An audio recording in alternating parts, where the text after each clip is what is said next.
I mean, reason for you to be here. Yes, I'm here to fight for truth and justice in the American way. You're going to end up fighting every elected official in this country. Sure you don't really mean that, Lois?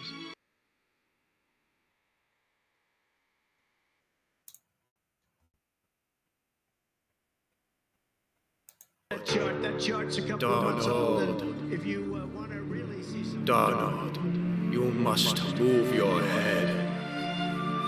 Shenzo, you died, and I'd never got the chance to say goodbye. Donald, I don't say goodbye. You need to remember your training. Move your head. I cannot explain. I must go. Wait, Shenzo, if I never see you again, then see you later, Space Cowboy. But you will see me again, because there's one last thing that I must do.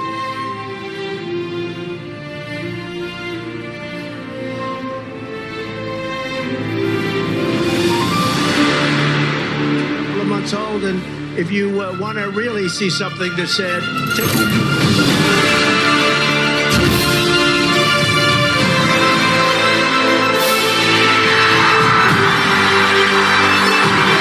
you, Shinzo.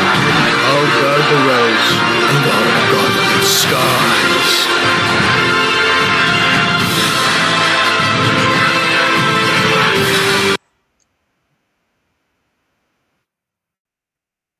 Okay, how's it going, all you freaks and disasters? I'm recording this at 20 till 2 in the morning because I don't have a regular 9 to 5.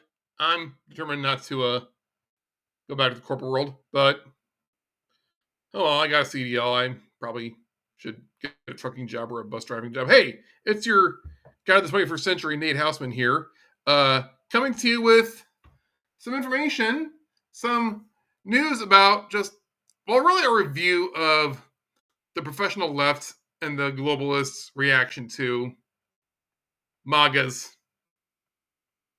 blitzkrieg of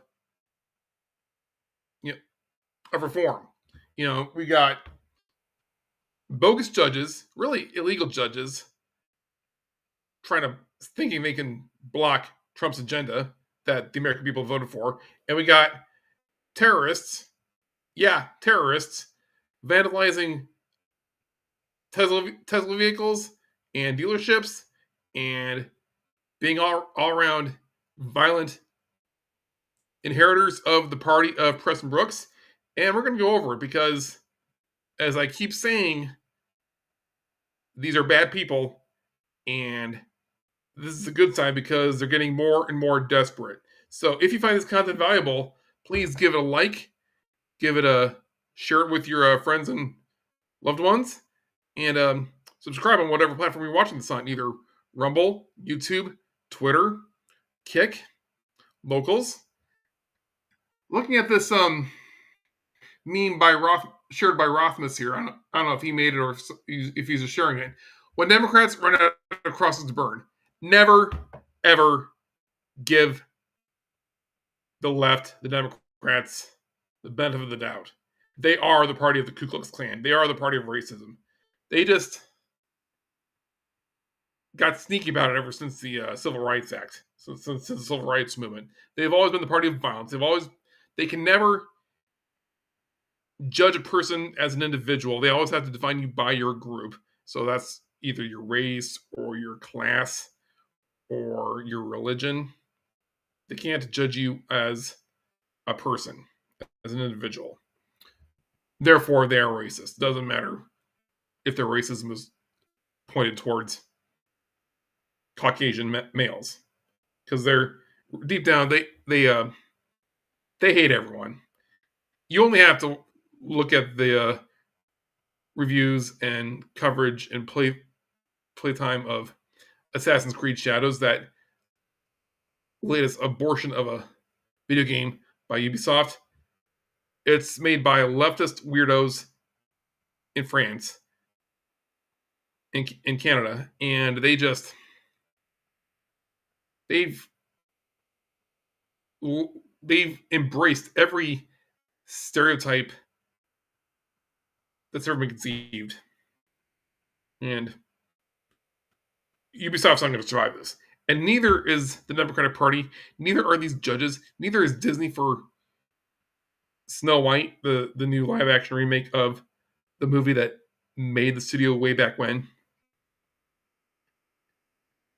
What President Trump and his fellow White Hats, his fellow patriots, what they have done is they've created conditions where these psychos, these cluster B degenerates, they're revealing themselves and forcing their hand. And anyone with any sense of empathy, any sense of right and wrong, any sense of justice is going to go along with their removal. Maybe even help out. Like we could, sheriffs can deputize people.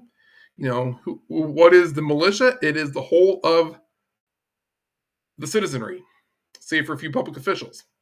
So I've always been saying the purpose of the Great Awakening, the purpose of the Q posts was not the whole plan laid out by Q was to enlighten the people so that we, the people, can take back our power ourselves. The invisible enemy. I call them the Cabal, the New World Order, the Illuminati. I'm still casting about for the proper name for this group, but they've only gone so far. They've only gotten so, powerful because they acted in secret. They couldn't act out in the open without the people crushing them. So be encouraged by that. Now, I have several ways to for you to support this channel if you want to support my work so I can bring you these great insights. One way is you can join my locals page. All my live streams are posted there, all my videos. And I also have exclusive content. And if you subscribe for $5 a month, you can have access to that exclusive content and you can be part of a community. My most recent exclusive video is this epic about Make America Healthy Again, about the good news and bad news in the health world and Robert Kennedy Jr. I'm really pleased with that one. Also, I got affiliate links all and sponsors up and down. These are companies and services that I support and I believe in, and I really think they can do you some good too. Like I don't just accept sponsors who offer me a way to make a quick buck. I mean, I want to support honest companies and company businesses and services that'll do you good as well. One of those companies is Blackout Coffee, a true success story. I wear the cap all the time when I don't feel like combing my hair. And it's a really good thing to treat yourself every so often.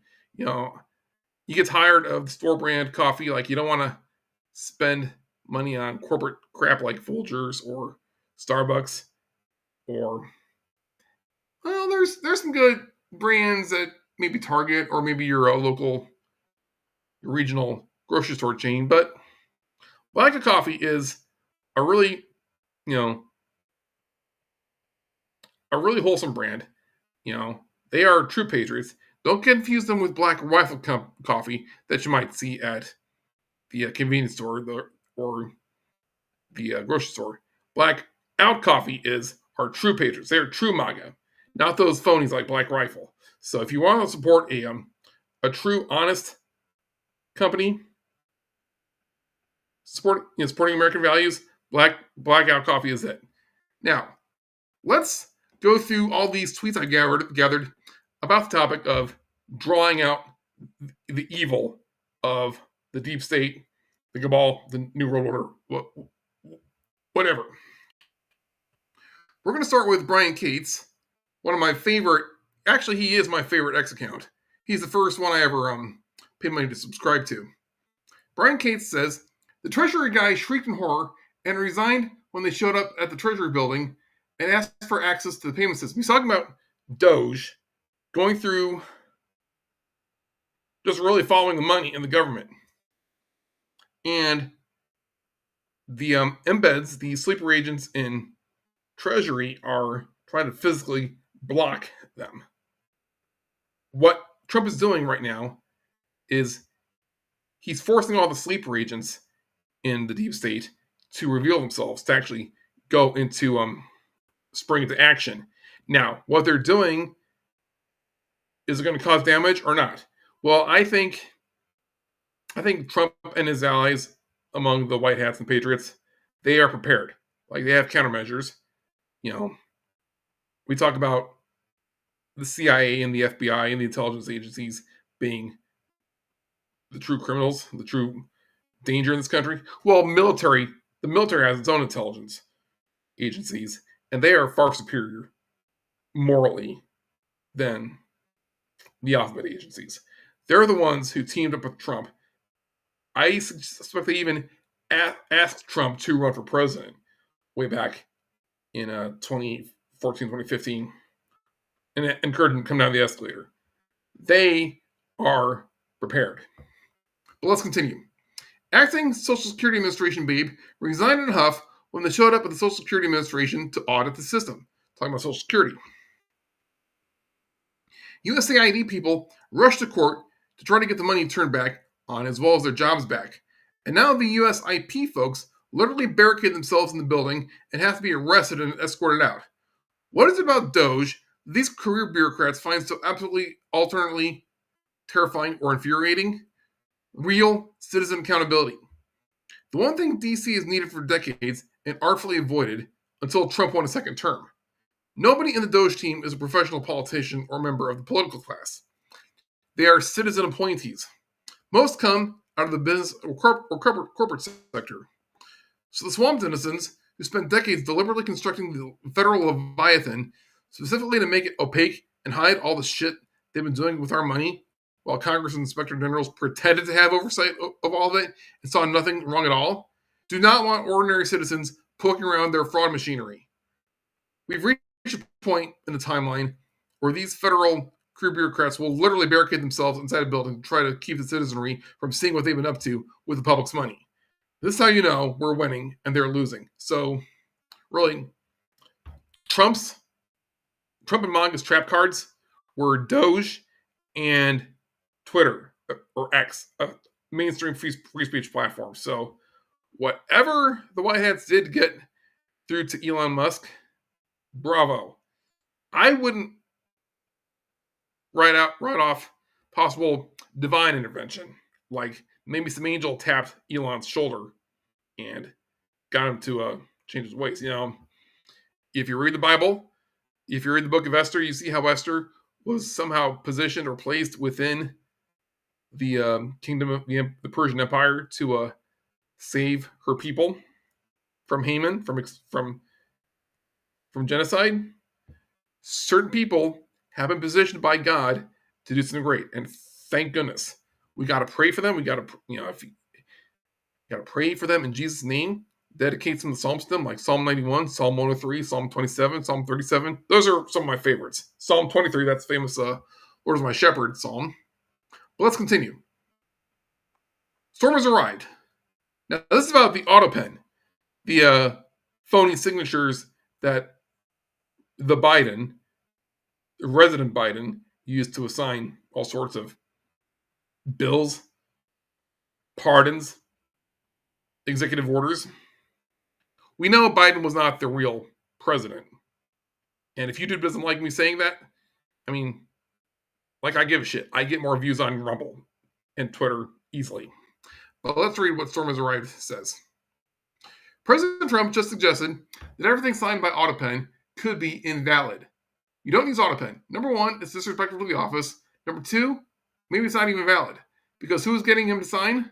He had no idea what the hell he was doing. This is getting good.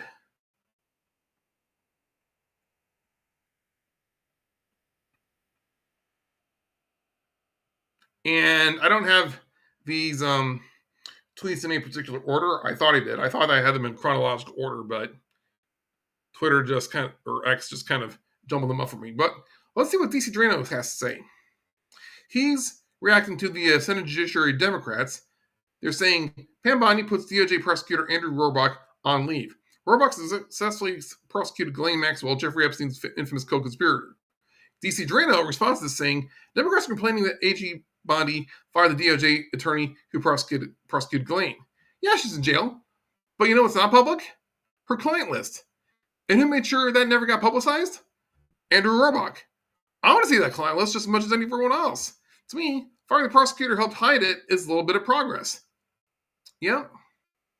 And Mike Benz, who has been on the Joe Rogan podcast and dug up so much dirt.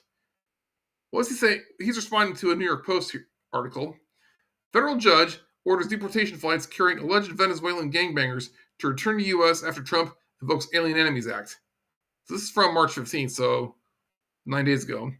Mike Benz says the U.S. are experiencing firsthand at home what the blob has been doing for 35 years around the globe when it sets up rule of law, judicial reform, and governance programs abroad. A captured judiciary that serves as a backstop if they lose an election. Hello, Brazil. Did you pay attention to what happened in the last supposed Brazilian election? Jair Bolsonaro, who they call the Trump of the tropics, had it won. And then the Supreme Court said, nuh-uh. They effectively canceled that election and installed Lula da Silva, who was already a convicted criminal. They overturned his conviction. Da Silva is a card-carrying socialist. Right now, he's become the Biden of Brazil. Let's put it that way. What Mike Benz is getting at here is the blob, the cabal, the deep state, the CIA in particular. Their specialty is overthrowing other countries' governments and installing corrupt courts like what we see right now in our country. Ted Cruz, U.S. Senator, he says this on back in February, so what's he talking about here?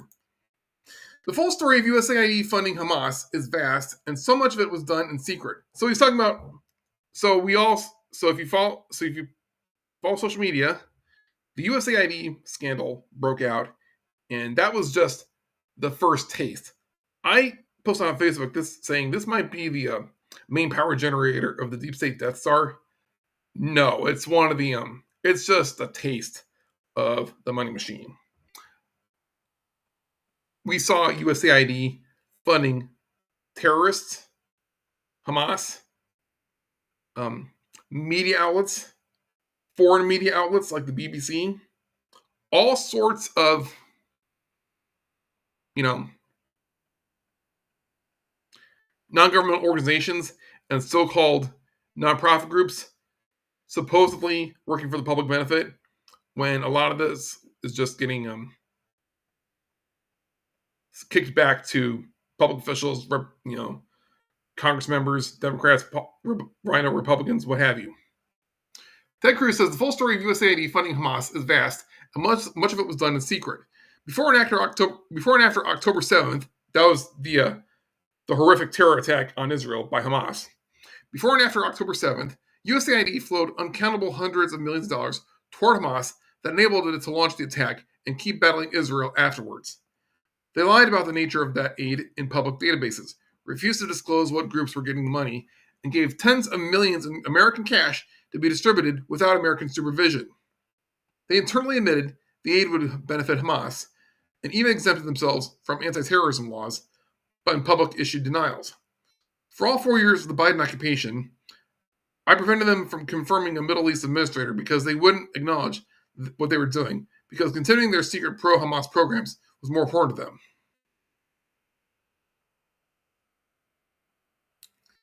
Skipping ahead to March 19th, MJ Truth Ultra says, further clarification, beginning March 31st, people will no longer be able to verify their identity to the SSA, Social Security Administration, over the phone to allow individuals to verify their identity over the phone, but instead require online authentication or in-person visits for those seeking benefit claims and direct deposit changes. So this is a huge part. We talk about USAID. Social Security Administration is another avenue for taxpayer money, for government money to flow to, who knows, criminals, fraudsters, illegal aliens. What Trump and Doge have done by securing, installing more security measures towards, verifying your identity for Social Security Administration, they have cut off the flow to all that criminality. What we're gonna see here is a recurring theme. Money. Really, the cabal could not do anything without government money flowing to them. And why Doge is so important is it's tracking that money, cutting off, and really cutting off the power supply to the deep state. You may ask why it's taking so long for us to get the Epstein list. Well, we've got sleeper agents who have yet to be revealed, and we got several, deep state stooges collecting money and secure in their position, not having to worry about termination or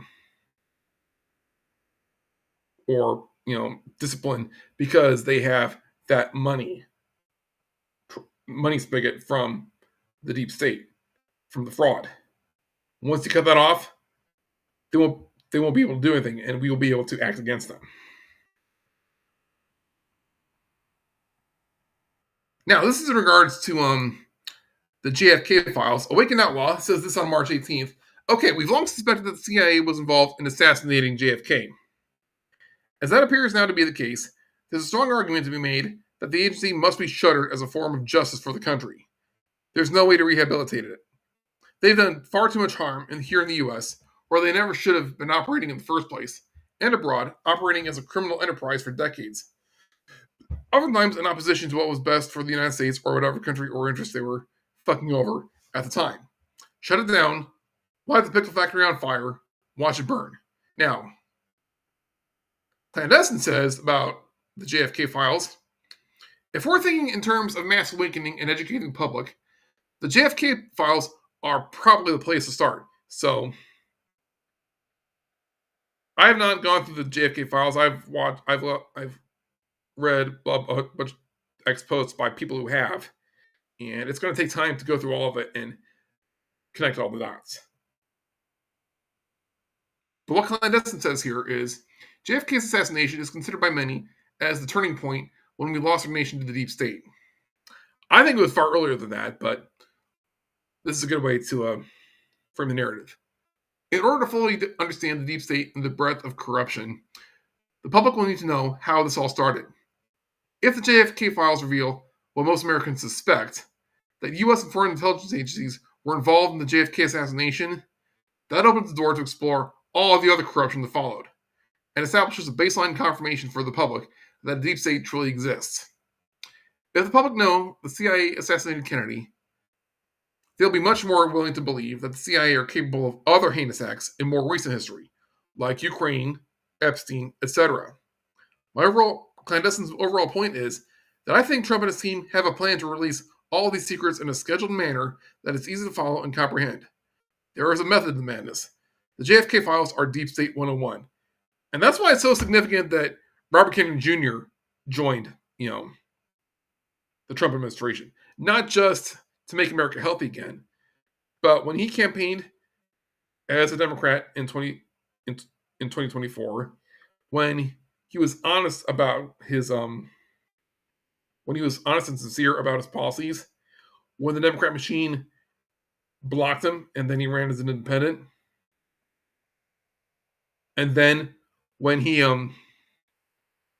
teamed up with Trump, that was huge. That opened the narrative. That started the narrative that, hey, Trump and the Kennedys have common ground. Don't forget, Trump was really good friends with John F. Kennedy Jr. up until JFK Jr.'s mysterious plane crash in which he died. People pointed out, I think it was Brian Cates said this, JFK Jr. was going to run for the Senate out of the state of New York. When he died, you know who took his place? Hillary Clinton. Some people think I agree with this.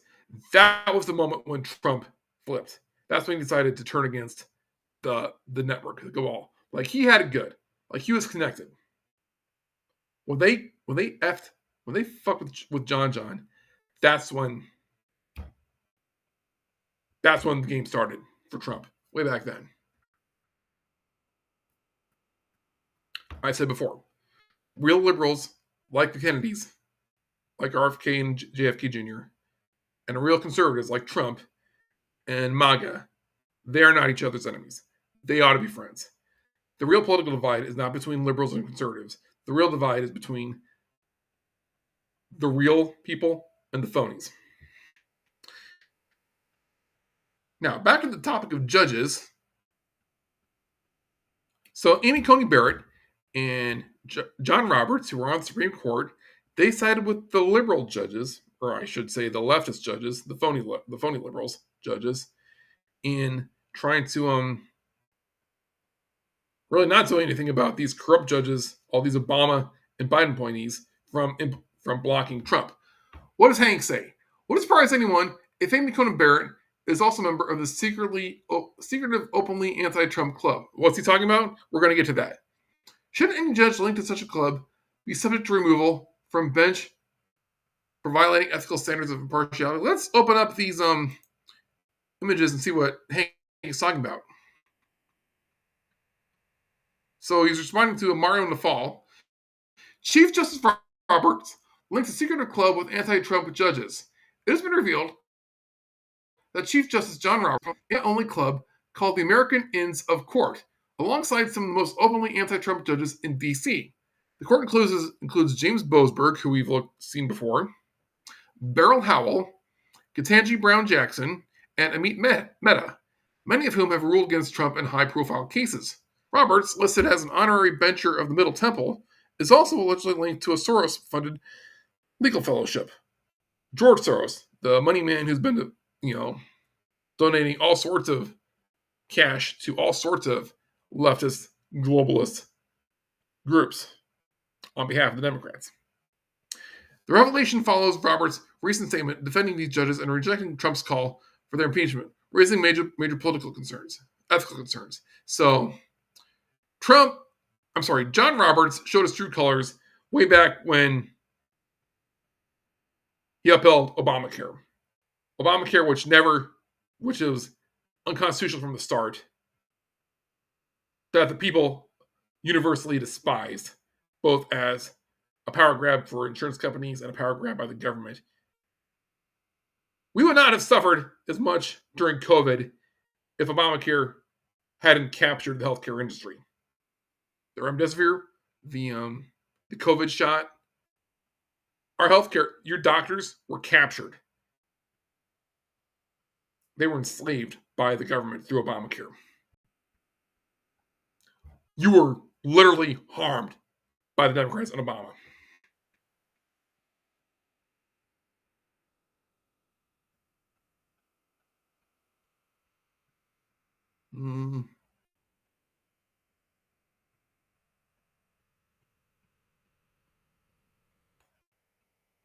It's just too bad that these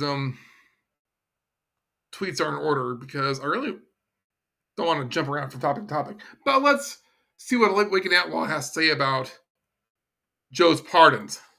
Holy crap.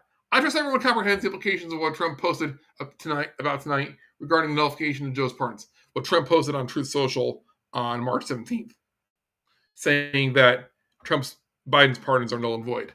This sort of event is absolutely seismic, as it also illuminates what's coming down the proverbial pike, and almost certainly in the near future.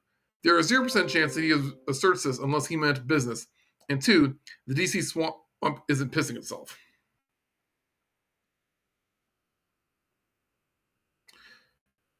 So back to the topic of Epstein. A lot of my fellow MAGA disciples are really mad at Pam Bondi because of her supposed flub with the Epstein files. And a lot of the gun tubers, like the gun reviewers, content creators, don't trust her because she's not so strong on the Second Amendment. If Trump trusts her, That should be good enough for us. But what does Beer at the Parade say about this? If you think even for a nanosecond that Pam and Kash Patel didn't have their game plan firmly in place to smoke out all the rats methodically, expose the mainstream media, the judges, the DAs, etc., before unsealing, declassifying, and arresting, then I see no option but to press my time-traveling button and zap you back to October 17th and make you tour the Q maze from the beginning. This time, pay attention and take notes. See you in your next future. Safe travels. So, flashy thing. So, the whole point of we're still going through the exposure phase. We're still going through the phase where we reveal all these all the evil and the crimes of the cabal of the New World Order. Part of that is all the sleeper agents in the FBI and Department of Justice. You know, I remember when Elon first bought Twitter, a lot of people were complaining, hey, we don't have full free speech yet. What's going on? Well, some of us argued at the time that there were still some sleeper agents among the staff in Twitter. Also, there might have been some code and some traps inside the code of the app that Elon had to carefully dismantle without setting off a chain reaction or crashing the site. Same thing at the FBI. Same thing at the Department of Justice.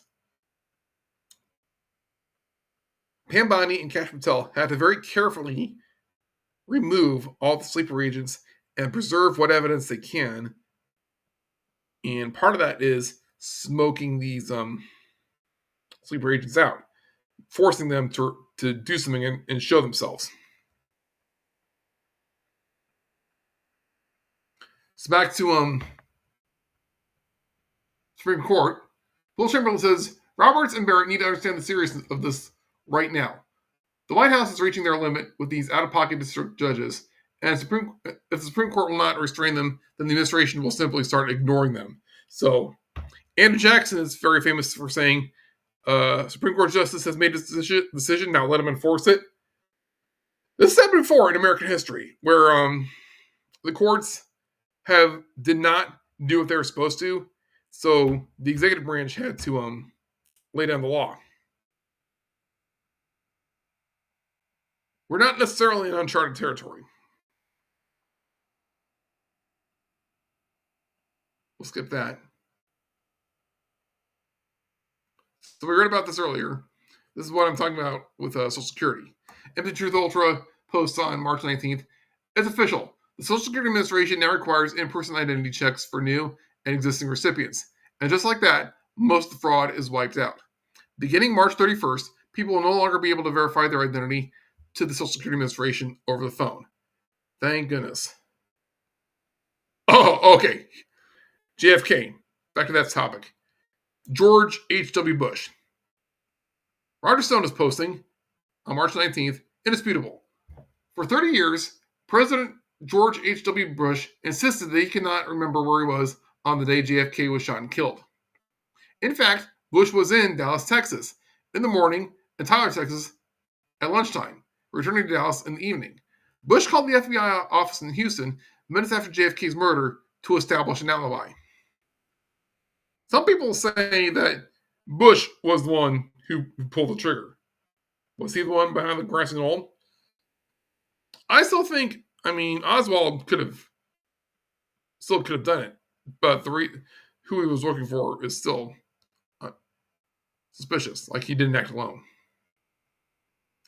So yeah, this is Trump announcing that the JFK files will be released.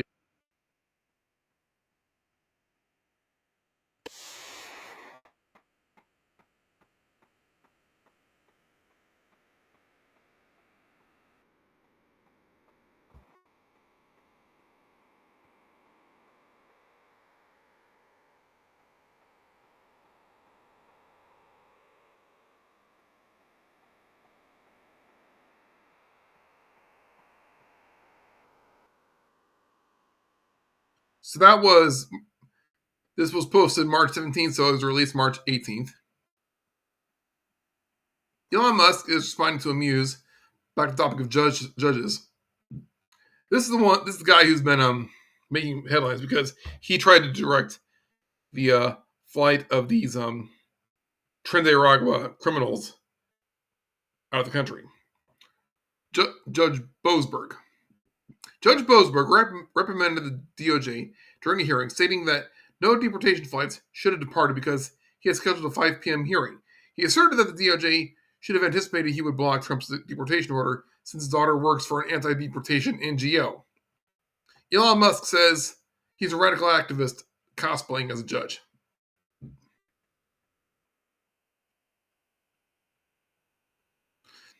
Back to the topic of auto pens, Every Truth Ultra says, "Oh shit, I'm 100% now certain this is not a coincidence." On the topic of auto pens, Obama was the first president to use an auto pen to sign a law in 2011. He used the auto pen to sign the National Defense Authorization Act for fiscal year 2012 while he was on vacation in Hawaii. He also used an auto pen to sign a 4-year extension of certain provisions of the Patriot Act in 2011. Republican Tom Graves argued the constitutionality of this action, specifically Article 1, Section 7, when he signed the NDAA, citing what if the president was hospitalized? What would stop a group of radical cabinet members using auto pen to push forth a separate agenda? The DOJ determined it was okay to do at the time. So, oh hell yeah, this is definitely going to SCOTUS. After a crooked judge smacks Trump void order in 3, 2, 1. So, we're going to get back to Obama because someone else made a really good point about the auto pen. Going back to past presidents. Now, this is from March 3rd, right after Pam Bondi's supposed flub with the Epstein files. Benny Jensen says, head of FBI field office in New York, James Dennehy, forced to resign following accusations from the Department of Justice in regards to his office hiding thousands of Epstein documents. So, this is what I'm talking about. The White Hats are smoking out the sleeper agents. They are activating the sleeper agents and forcing them to reveal themselves. Now, they have to carefully make sure that no evidence is destroyed. Now, do they have copies?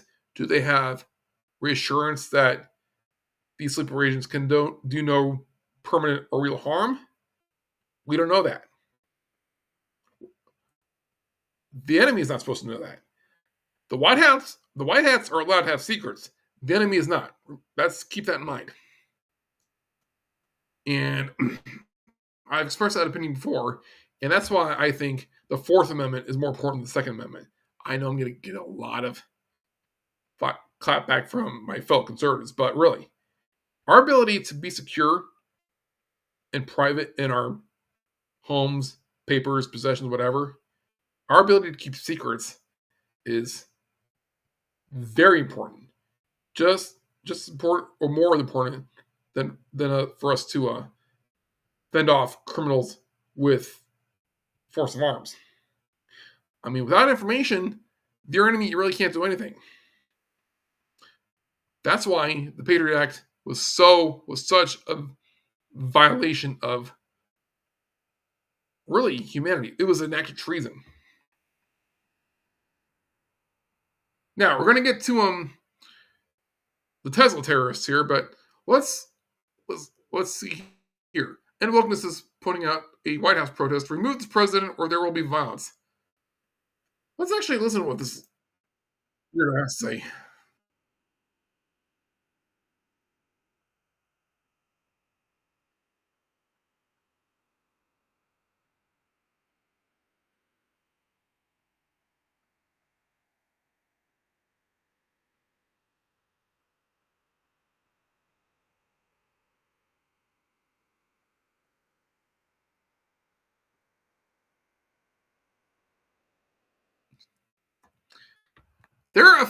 There's one particular person I'm not sure why we ever became Facebook friends.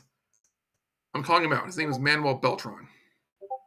He has posted openly violent posts, like promoting murder of informants on Facebook, online. If you see any of these weirdos posting that kind of crap, take a screenshot.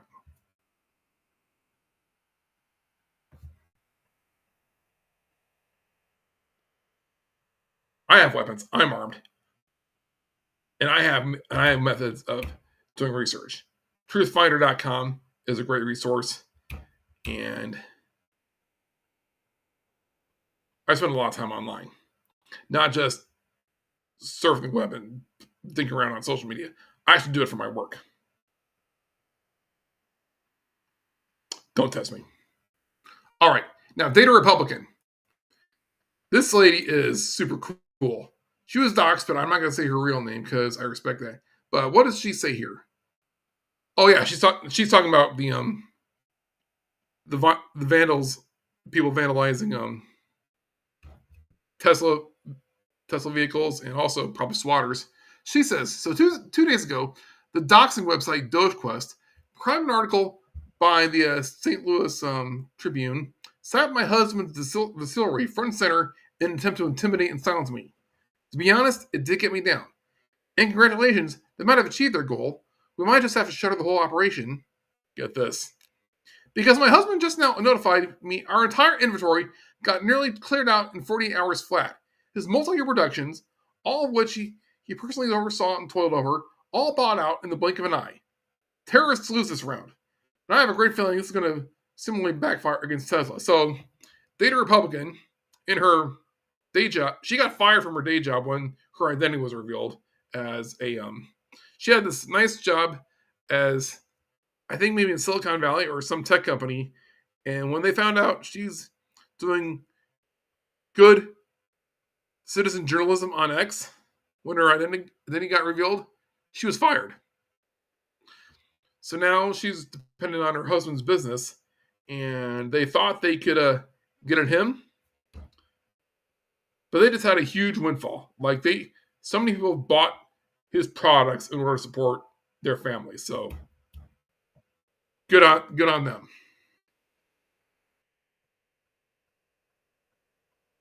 Oh, did you hear this? Tim Walz, the supposed governor of Minnesota and Kamala's running mate, Tampon Tim is cheering for the stock price of Tesla to drop, even as Minnesota owns as much as 1.8 million shares of the company. Classic Democrat move, gloating at the destruction of America, regardless of suffering it brings on regular Americans. Elon Musk is not the only owner of Tesla. He only owns like a few, like I read somewhere like 18% of shares.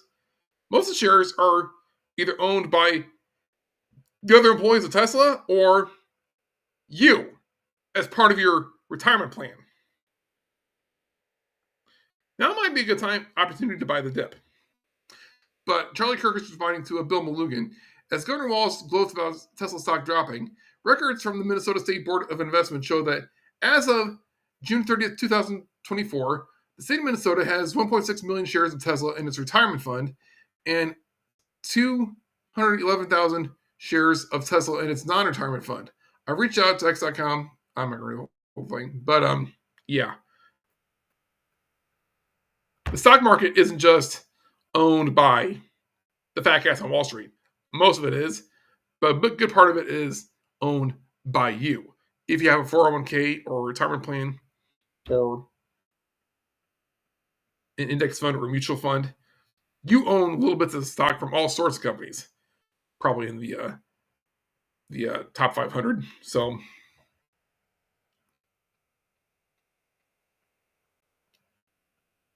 now, Waking Outlaw here, he brings up a very good point about the judiciary. I'm going to read this whole thing here.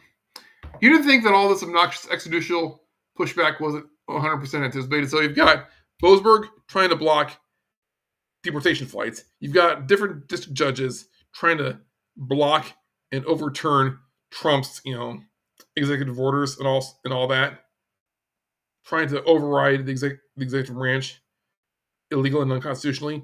Waking Outlaw says, you don't think this wasn't 100% anticipated? Of course it was.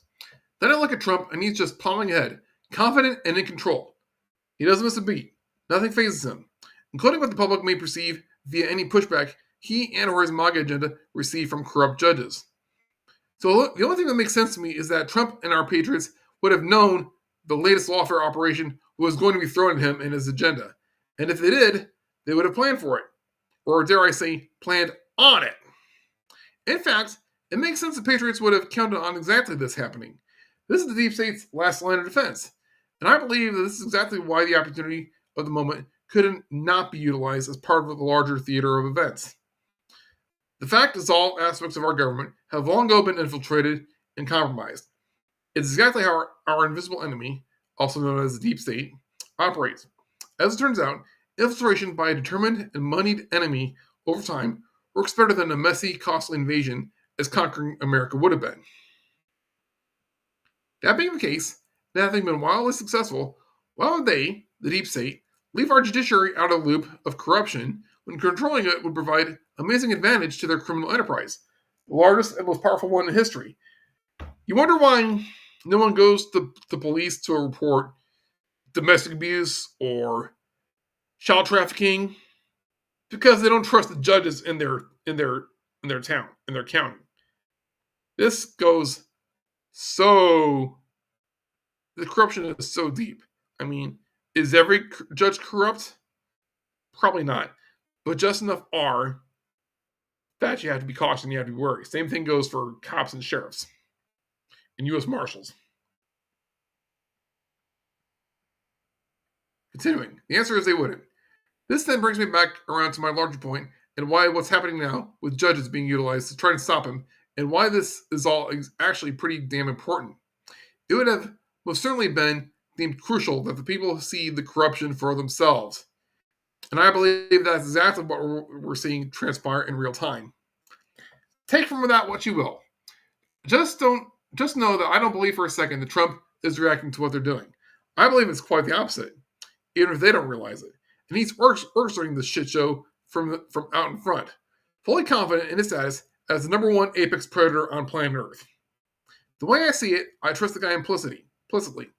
And I mentioned that because it's exactly why I'm at ease letting him hunt, comfortable in the fact that there's a lot more going on that I and we can see. That he and those around him have this dialed the fuck in. My 2 cents. So there you go. That really is the whole point of what we're going through, and the rest is going to be supporting details. But Awaken Outlaw sums it up perfectly. Now, let's go through some of these details. Representative Eli Crane says, articles of impeachment are teed up and ready to go. So he's talking about articles of impeaching these judges. Like I said, we are not in uncharted territory. We've had corrupt judges before, and we've had presidents, namely Andrew Jackson, who took them on. Andrew Jackson is a controversial president. This, probably because of his treatment of the Native Americans. But he did something that very, very great, very wonderful, and very good. And that was he successfully abolished the second central bank in the United States. And I kind of wonder if a lot of the talk about his supposed racism is just propaganda intended to smear him. You can say the same thing about Vladimir Putin. Like a lot of the propaganda against him is just smears because he broke his country free from the private Western Central Bank, the central bank system that captured the rest of the world. That's another topic altogether, but that's just where I'm going. But Trump said, this radical left lunatic of a judge, a troublemaker and an agitator, who was sadly appointed by Barack Hussein Obama, was not elected president. He didn't win the popular vote by a lot. He didn't win all 7 swing states. He didn't win 2,750 to 525 counties. He didn't win anything. I won for many reasons. An overwhelming mandate. But fighting illegal immigration may have been the number one reason for this historic victory. I'm just doing what the voters wanted me to do. This judge, like many of the crooked judges I'm forced to appear before, should be impeached. We don't want vicious, violent, and demented criminals, many of them deranged murderers in our country, make America great again. So, his point is, the president was elected. These judges are not. The president is the one person who the whole country votes for. So here are some judges that are teed up for impeachment. There's Judge Paul Engelmeyer, blocked Trump admin from auditing the Treasury Department. There's Judge John Bates, blocked Trump admin from editing web pages on government sites. Judge John McConnell Jr., blocked Trump admin from reviewing use of federal funds. And Judge James Boasberg tried to block Trump admin from deporting Venezuelan gang members. So And these are just a few. There's probably a whole lot of judges who are going to be activated, just like the sleeper agents in the FBI, and who knows what else. Probably all over. Oh. This is good. This is another case of the bad guys being smoked out. Chuck Schumer, supposed to be a senator, because I say supposed because he's a Democrat, so no way he was elected. But Amuse says, lawfare. Senator Schumer admits Democrats installed over 200 activist judges to thwart President Trump and his agenda. This was the plan from the start. And I've got another post somewhere up the chain saying Obama was involved in this. But let's listen.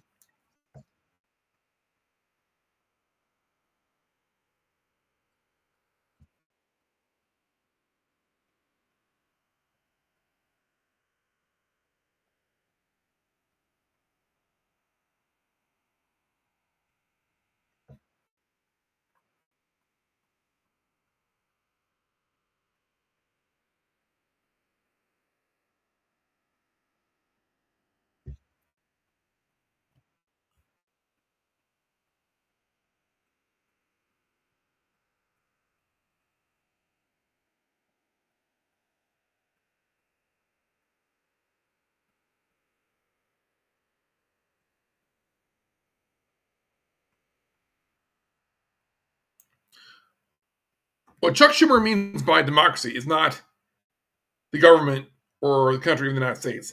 What he's talking about is the cabal, the New World Order, their empire of the criminal empire. You hear about the left talking about, oh, Trump's the threat to our democracy. They're not talking about our constitutional government. They're talking about the criminal syndicate. Think of it that way. It's a code word. Just like when mobsters say, hey, sign up for our protection program, or else we're going to execute.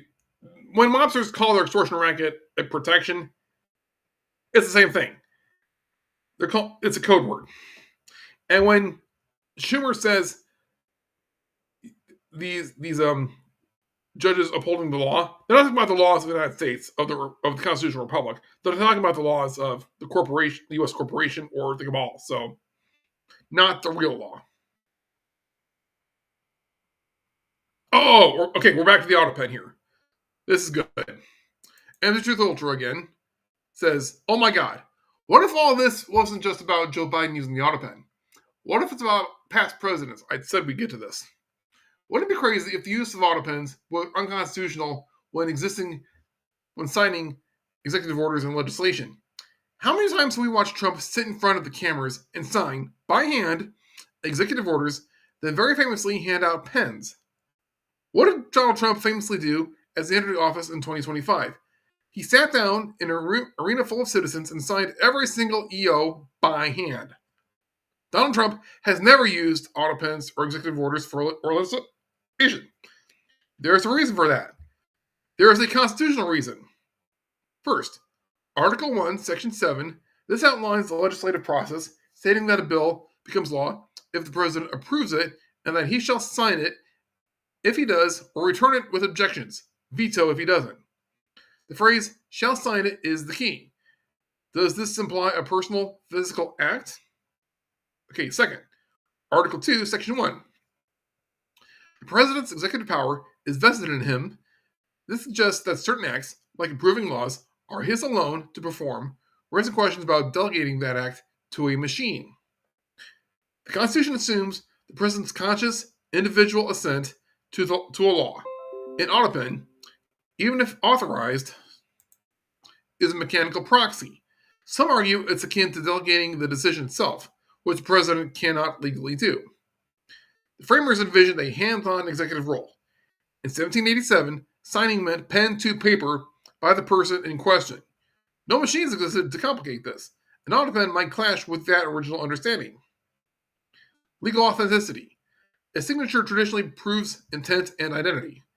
If a machine replicates it, could someone later challenge the law's validity by claiming the president didn't truly sign it, like Trump is doing now?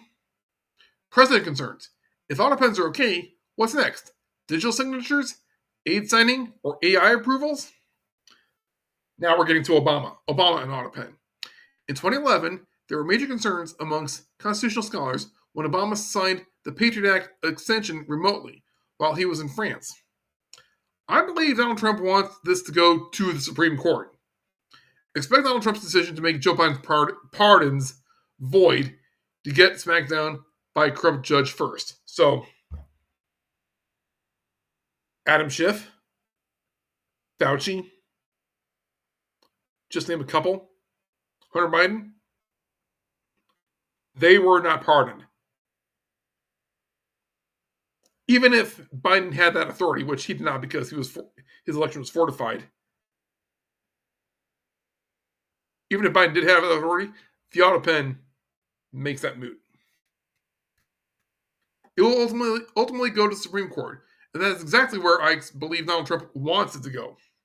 Pay attention to the ruling's language of the Supreme Court ruling, and when it comes, the language will determine how far back it applies. So this could not just undo all of what Biden did. It can undo a lot of what Obama did.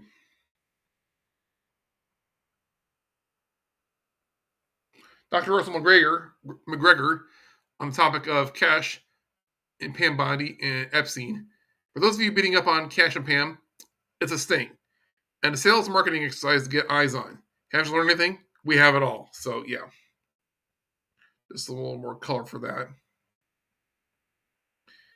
Now, Kyle Becker, he's sharing a link to one of his articles on his blog. I don't think we have time to read the whole thing. But he does say the parallel government, how the NGO complex, that's non-governmental organization complex, will outlast Trump's reforms if it isn't dismantled now. If the Trump administration seeks to return the power usurped by this NGO complex to the American people, drastic action will need to be taken now. I don't know. Well, I think action is being taken now. We just don't see it all yet. Remember, the White Hats are allowed to have secrets. The enemy is not. We are exposing the enemy's secrets. So, we're in this race between the Great Awakening and the Great Reset. Or you could also call it a chess game where Trump and the deep state are taking turns making moves. And Trump has got the enemy boxed in. Oh, Conor McGregor. Have you heard about this? What he's doing? I think he's running for office in Ireland. But Killian says something here. Something incredible is happening in Ireland right now. This is from March 21st. Conor McGregor's speech on immigration at the White House has received massive public support. Even many left-wing politicians are now admitting that mass migration has been a failure. Ireland is waking up. So it's not just illegals in the U.S. It's foreigners in Europe and maybe Australia, in Canada, but especially Europe. I mean, the European Union is like, I don't know if it's the beating heart or the brain or the cerebral cortex of the cabal, but it's up there. It's part of it. It's a very vital. It's a vital organ of the cabal. A lot, in my mind, a lot of the cabal has its base of operations somewhere in Europe, Brussels, the Vatican, the British Crown. Who knows? Well, those are good candidates, but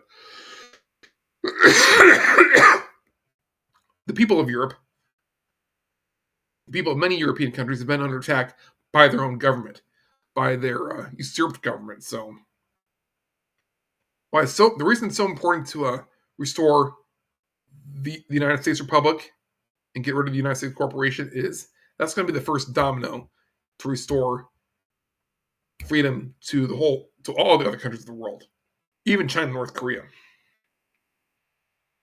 Because I do think there are white hats in China. I'm on the fence on Xi Jinping. Trump says he gets along with Xi Jinping. I wonder if Xi is a secret white hat working to end the cabal.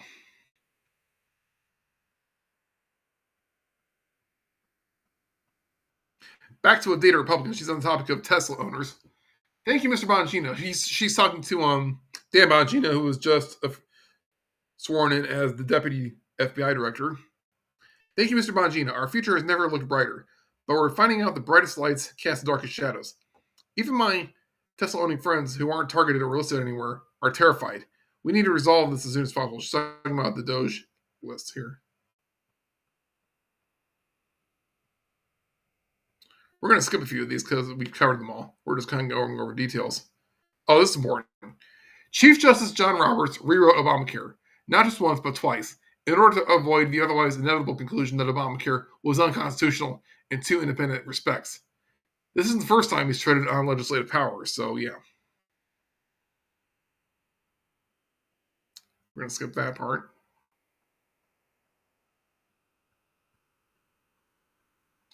So this part is by this post by MJ Truth Ultra is talking about Donald Trump declaring that the pardons by Sleepy Joe Biden are null and void. You probably saw that on social media, but if you didn't, here's the post on Truth Social. The pardons that Sleepy Joe Biden gave the Unselect Committee of Political Thugs and many others are hereby declared void, vacant, and of no further force or effect because of the fact that they were done by autopen. In other words, Joe Biden did not sign them, but more importantly, he did not know anything about them. The necessary pardoning documents were not explained to or approved by Biden. He knew nothing about them. The people that did may have committed a crime. Therefore, those on the Unselect Committee, he's talking about the January 6th Committee, Liz Cheney and Adam Kinzinger, who destroyed and deleted all evidence obtained during their 2-year witch hunt of me and many other innocent people, should fully understand they are subject to investigation at the highest level. The fact is, they were probably responsible for the documents that were signed on their behalf without the knowledge or consent of the worst president in the history of the country, crooked Joe Biden. Trump is the only person I give a pass to when it comes to calling Biden the president, because Trump, he was commander-in-chief the whole time. I've talked about devolution. I've talked about the plan that the military had in place. Trump was in control the whole time. He's the one who the White House was stolen from. He's got a pass on calling Biden the president because he's still working the public communication game. This is important. Let's listen to Dan Bongino here. This video's 3.5 minutes long.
So Josh Dunlap is responding to this, saying the FBI Deputy Director Dan Bongino blowing the whistle on the FBI, the most corrupt law enforcement agency on the planet. Evidence from Jeffrey Epstein's safe went missing after the FBI raid. Now they sabotage United States Attorney General Pam Bondi. So yeah. Oh, this is important. Juanita Broderick, who Bill Clinton sexually assaulted back in the 70s. She's got a great X account. But she says, J.B. Pritzker family, J.B. Pritzker, the supposed governor of Illinois, he comes from a wealthy family. They run which hotel chain is it? But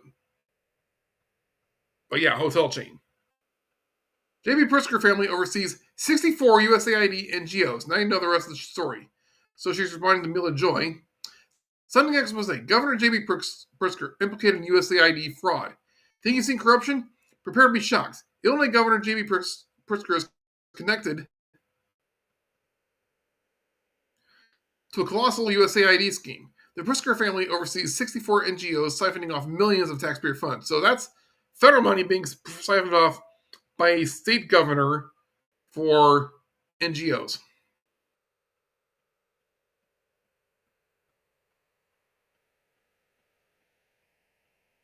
Okay, this is Judge Roberts and his membership in that exclusive club. We covered that. Oh, here's Dan Bongino saying, as of March 19th, promising transparency. He says, communication and transparency are my priorities. We work for you, the American citizen.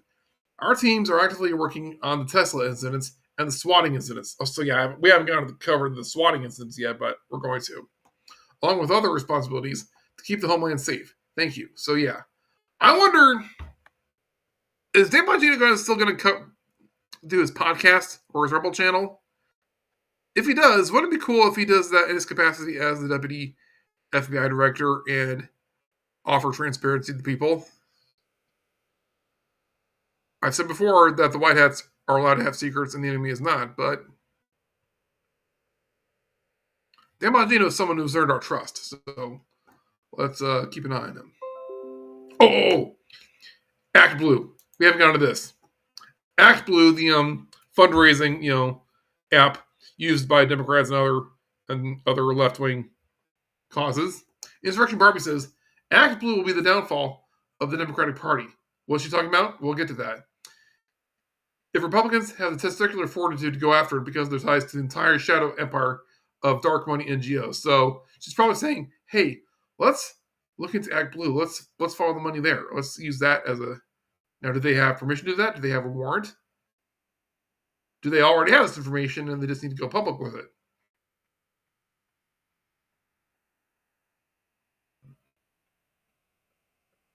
Now, on the topic of Tesla terrorism, Robbie Starbuck is saying, over the next few days, you're going to see an organized professional protest effort at Tesla stores put together by a group called Indivisible.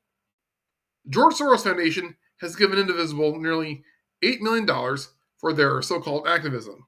They're calling these Tesla takedown events, and they're doing it in the midst of a domestic terror spree targeting Tesla and Tesla owners. They have these planned across the entire country. These images are just 6 examples.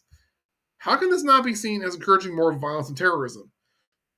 I personally think that any violence occurring near locations they've chosen should result in Soros, his foundation, Indivisible, and the founders being held criminally accountable as co-conspirators. Yup. The Indivisible founders are Ezra Levin and his wife, Leah Greenberg. They became resistance figures during Trump's first term, and their work is celebrated by elected Democrats. So yeah, it's clear to me that the Democrats and the typical thugs are organizing this insanity. There is reportedly even a form protest leaders can fill out to receive reimbursement payments for their protests. So yeah, we got to cut off the money. And what we're saying here is the last desperate lashing out of the cabal. I mean, they're going to get more violent. They're already getting violent. They have to use their power they have to use their money while they can before Trump and Doge cut it all off.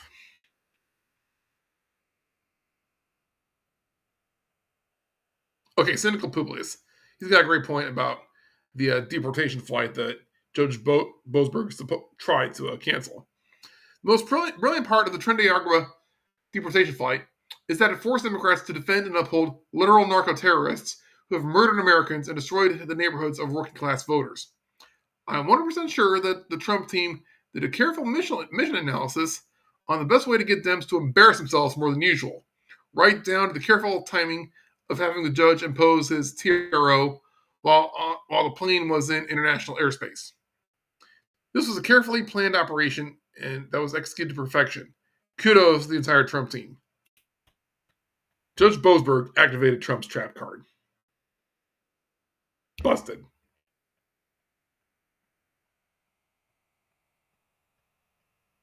Oh. Podesta's Insurrection Barbie again. Between 2022 and 2024, Tony Podesta earned $1.12 million lobbying for Gem Corp. In 2024, his brother John Podesta, who was knee-deep in Pizzagate, John Podesta approved $412 million in DFC funding for Mullally Energy, a portfolio company of Gem Corp Capital. Gem Corp, Mullally's primary backer, has documented historical ties to the Kremlin, as well as connections with sanctioned Russian defense firms and financial institutions. More problematic, Gem Corp's 2022 cooperation with a $1 billion memorandum of understanding in Bulgaria with U.S.-based nuclear technology firm IP3. Sounds very bad to me. Any comment from Trump loves Putin crew or not so much? So, yeah.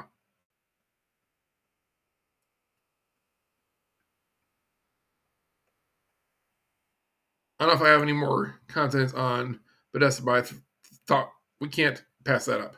Now, coming around to the whole Ukraine conflict and George Soros.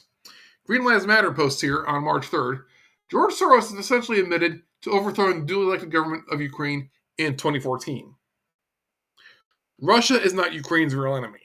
I've said that before. Ukraine's real enemy is the puppet government that was installed by the cabal, the New World Order. And that's our real enemy too, the puppet government in our country. An NGO was set up specifically designed to create chaos and finance a color revolution designed to usurp the duly elected leader of the country, and it worked. Viktor Yanukovych fled the country after the manufactured revolution ousted him. If you don't understand what happened in 2014, you are frankly ignorant about the real truth about Ukraine. He's telling you exactly what they did in open plain language, yet somehow they want us to believe that Russia is the original aggressor. You funded a lot of dissident activity. Are you doing similar things in Ukraine? Actually, let's listen to this.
So they're saying they're liberating Ukraine from Russia.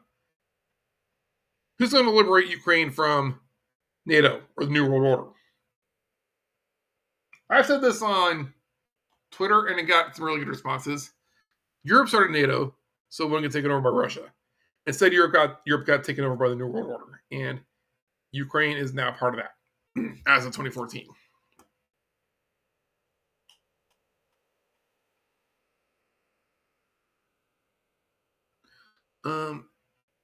We want to cover this. It's part of the dismantling of the Department of Education. That's a whole topic of itself, in and of itself. I don't know if we have time to go through that, but he's assuring people that the SBA will begin handling student loans, that the HHS will handle special needs and nutrition programs coming out of the Department of Education immediately. So he signed an executive order starting the dismantling of the Department of Education. So something that never should have existed. I mean, I'm going to get in trouble with my mother because she's a retired school teacher, but education should be taken care of at the state level. Centralized control over education should not be a thing. State and local level.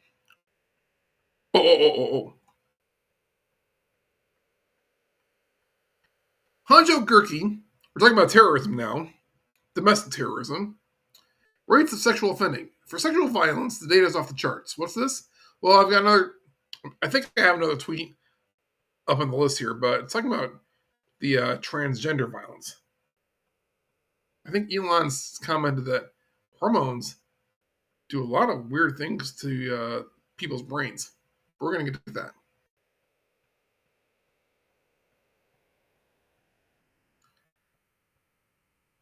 Matt Von Swole. This guy became well known after Hurricane Helene. I think he's from North Carolina, and he's become a huge, important voice for the people suffering after Hurricane Helene, during Biden's mismanagement.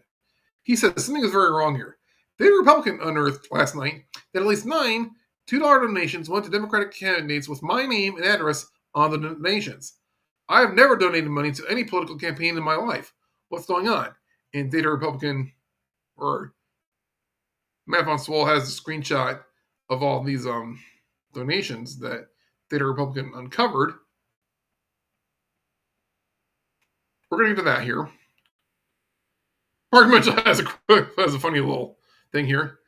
He says, Mark Mitchell of Rasmussen reports, I thought every judge might be blackmailed.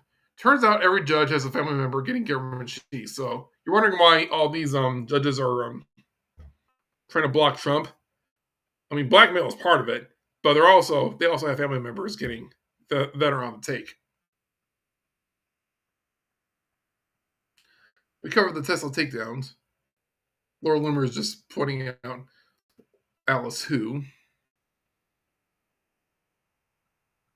We're not even halfway through these posts here. Let's kind of pick up the pace. Oh, Stephen Miller, who's part of Trump's legal team. And he's also the head of America First Legal, which is a great legal foundation doing important work. He's responding to Julie Kelly. Let's read Julie Kelly's post first. James Boasberg, along with 16 D.C. judges, signed off on the unlawful use of 1512C2, the corporate fraud obstruction statute, against January 6ers, the January 6 hostages who were held hostage by Biden. He presided over 70 J6 cases, both guilty pleas and conviction at trial. In nearly every instance, Boasberg imposed prison time, even for the petty offense of parading in the Capitol. He sent 60-year-old Sandra Weyer, a woman from Pennsylvania who committed no violence on January 6, to 14 months in federal prison on the unlawful 1512C2 count. After denying several defense motions, including change of venue, Boasberg convicted Cynthia Ballinger after a brief bench trial of the 14 common misdemeanors. He then sent her to federal prison for 4 months. He sentenced former NYPD officer Sarah Carpenter to 22 months in federal prison on the unlawful obstruction count, nonviolent civil disorder, and misdemeanors. I could go on, and might later. Boasberg, with gusto, threw the book at Americans exercising their First Amendment rights on January 6th, then denied J6ers other constitutional rights to ensure convictions and imprisonment. But now he's going to bat for illegals suspected of ties to a dangerous foreign gang, Tren de Aragua. Stephen Miller's response is saying, so this district judge gleefully imprisons nonviolent Americans while incinerating the Constitution and the entire structure of government to defend illegal alien foreign enemy terrorists. Yep. This judge is not a judge. He's bogus. He needs to be removed, arrested even, But first, we got to take out the pawns protecting him. Okay, here is something very important by Data Republican. I think she's going to summarize what Kyle Becker said in that blog post, but let's read this. She's responding to Tom Singh, who says, everything the Democrats would like to pass in Congress, but no, they couldn't, gets done by an NGO. Data Republican says, I've said it again, I'll say it again. Taxpayer-funded NGOs function as a parallel government. Even worse, many sitting members of Congress are directly involved in them. They see themselves as the real government, prioritizing debates with other bureaucrats on the global stage over serving the people they represent. This is why critical issues like healthcare, education, and help for Helene victims are consistently neglected. So, yeah. These are unelected bureaucrats acting as the government. Like, we've talked about the deep state, and we've talked about the administrative state being the deep state. NGOs are just another layer of that.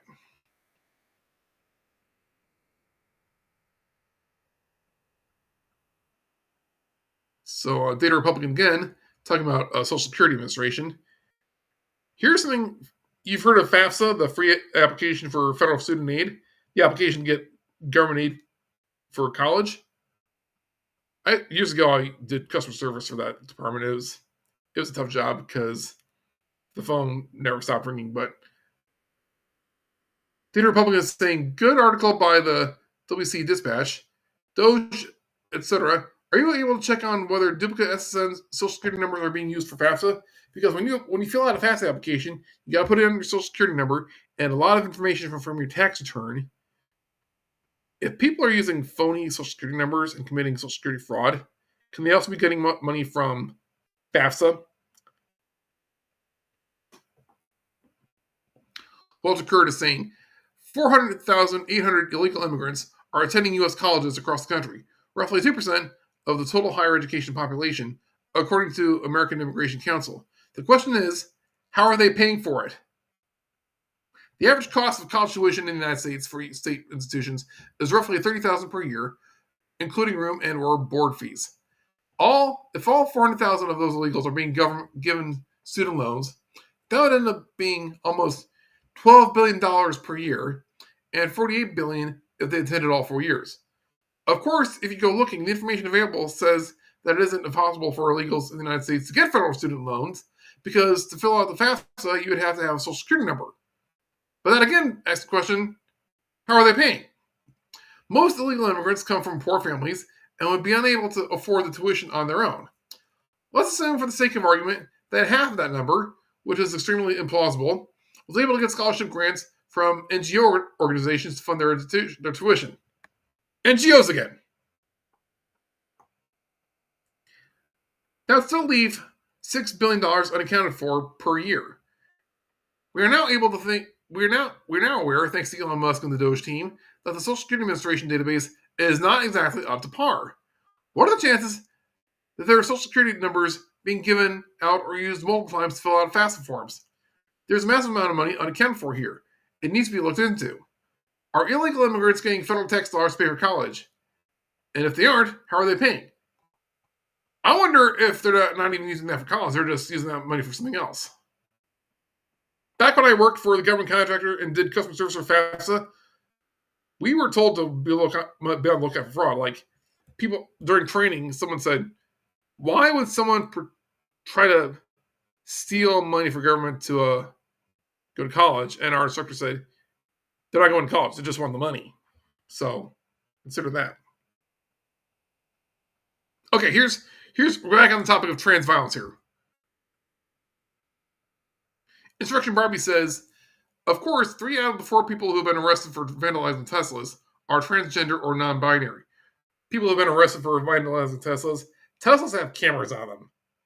They have security up to the hilt. Of course, people are getting caught. Elon says, what are the statistics on trans violence? The probability of a trans person being violent appears to be vastly higher than non-trans.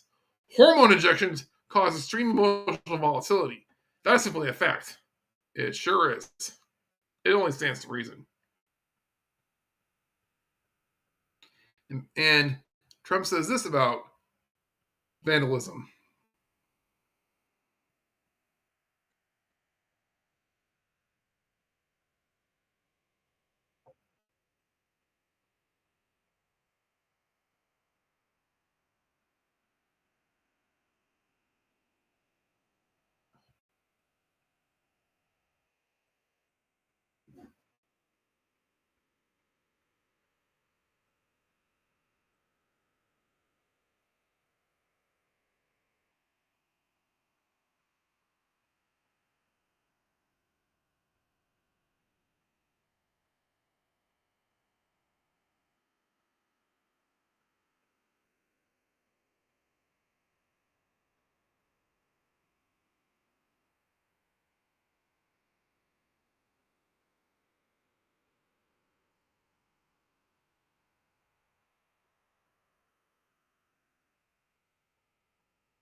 Yep. Once again, they couldn't do what they're doing without money. You often wonder, why doesn't someone go all Batman and try to fight crime? Well, Batman is independently wealthy. He can afford to do that. Tony Stark can afford to build the Iron Man armor because he's the owner of a big company. I know we're talking about superheroes here, but you can't really do anything without financing. And that's what Doge is. That's why Doge is so important. Oh, back on the topic of Boasberg, Sean Davis says James Boasberg, the judge who is now lawfully warning interference for liberal terrorists, was a member of the corrupt FISA court that rubber stamped the illegal spy warrants against Trump during the Russiagate hoax. Okay, that's fun to take, but Jasmine Crockett, I really don't give a shit about this chick. Let's move on. Joe Lang, he always posts good stuff. Let's read what he has to say. This is a huge story, but it's more meaningful than most people realize. So, talking about cartels here. Two of Mexico's most notorious former cartel leaders were arraigned in Washington, D.C. on Friday on a range of federal charges that include drug trafficking, firearm possession, and money laundering. Because the charges include engaging in a continuing criminal enterprise involving multiple murder conspiracies, they face the possibility of federal executions. Brothers Miguel Trevino Morales and Omar Trevino Morales, ages 52 and 48 respectively, are the former leaders of the Los Zetas cartel that once dominated Mexico's northern region along the U.S. frontier. Referring to a Zero Hedge article. Two Los Zetas cartel leaders were extradited and are being arraigned in D.C. with the possibility of federal execution. Who are the Los Zetas cartel? The Zetas were founded by deserters from Mexico's elite special forces and had a reputation for fearsome brutality, to include decapitations and hanging corpses from highway overpasses. They were also blamed for killing 52 people via an arson attack in a Monterey casino and torturing and murdering 72 Central American migrants who resisted the Zetas' demands that they become drug mules. So, slavery. Los Zetas are one of those brutal cartels and began a reign of terror in northern Mexico, at one time controlling the most important drug trafficking routes to the United States. They were ex-Mexican elite special forces members. Guess who trained them to be so brutal? This is the key. You'll never guess. It was a brutal massacre even by the gruesome standards of Mexico's drug war. 72 migrant workers gunned down by the Zetas, arguably the country's most violent cartel, and left rotting in a pile outside a ranch in Tamaulipas state near the U.S. border in late August. The Zetas have a fearsome reputation, but the real surprise comes not in their ruthless use of violence, but in the origins of where they learned the tricks of their bloody trade. Some of the cartel's initial members were elite Mexican troops trained in the early 1990s by America's 7th Special Forces Group, or Snake Eaters, at Fort Bragg, North Carolina. We've talked about Fort Bragg before. The guy who ran over people in New Orleans on New Year's Eve, he was a veteran from Fort Bragg. The supposed Tesla bomber outside Trump Tower in Las Vegas, he was from Fort Bragg. Am I criticizing the military? No, I'm criticizing the CIA because Fort Bragg is aligned with the CIA. At Fort Bragg, North Carolina, a former U.S. Special Operations Commander has told Al Jazeera, the Zetas definitely have the reputation of being the most dangerous, the most vicious, and most renegade of the cartels, says Christian Bricker, a Mexico-based research associate with the North American Congress on Latin America. The group has mounted the severed heads of its victims on pikes in urban areas, posted torture and execution videos on the internet, forced poor migrants into prostitution, and massacred college students during house parties. The same Fort Bragg that produced the two soldiers that recently ran over innocent people with a truck in New Orleans and blew up a Tesla truck in front of Trump Hotel in Las Vegas. What's going on at Fort Bragg? The Manual on Guerrilla Warfare, prepared for Nicaraguan rebels by the Central Intelligence Agency, was drawn from material used to train United States Special Forces troops during the Vietnam War, Senator Daniel Patrick Moynihan said today. Mr. Moynihan said the instructions used to train Special Forces troops, also known as Green Berets, at Fort Bragg in North Carolina, were provided to the Intelligence Committee last week by the CIA and have been located at the CIA's agency's library. The CIA manual has come under intense scrutiny and criticism since its existence was disclosed 2 weeks ago, with most attention focused on the booklet's comments on how to neutralize Nicaraguan leaders. The CIA manual has a section entitled Implicit and Explicit Terror, and a section called Selective Use of Violence for Propagandistic Effects. It says, it is possible to neutralize carefully selected and planned targets, such as court judges, police and state security officials, etc. The CIA trained the Los Zetas leaders. No coincidence. So, there's that. I said this already. Data Republican repeats it. Democracy is their dog whistle. Whenever you hear that word used in a way that doesn't quite fit, such as claims that Trump is a threat to democracy, mentally replace it with NGOs. The message will suddenly make a lot more sense. And she was responding to the line hunter. Security and democracy may sound vague, but it's the ultimate bat signal for individuals and groups alike to identify where to go to get what they want.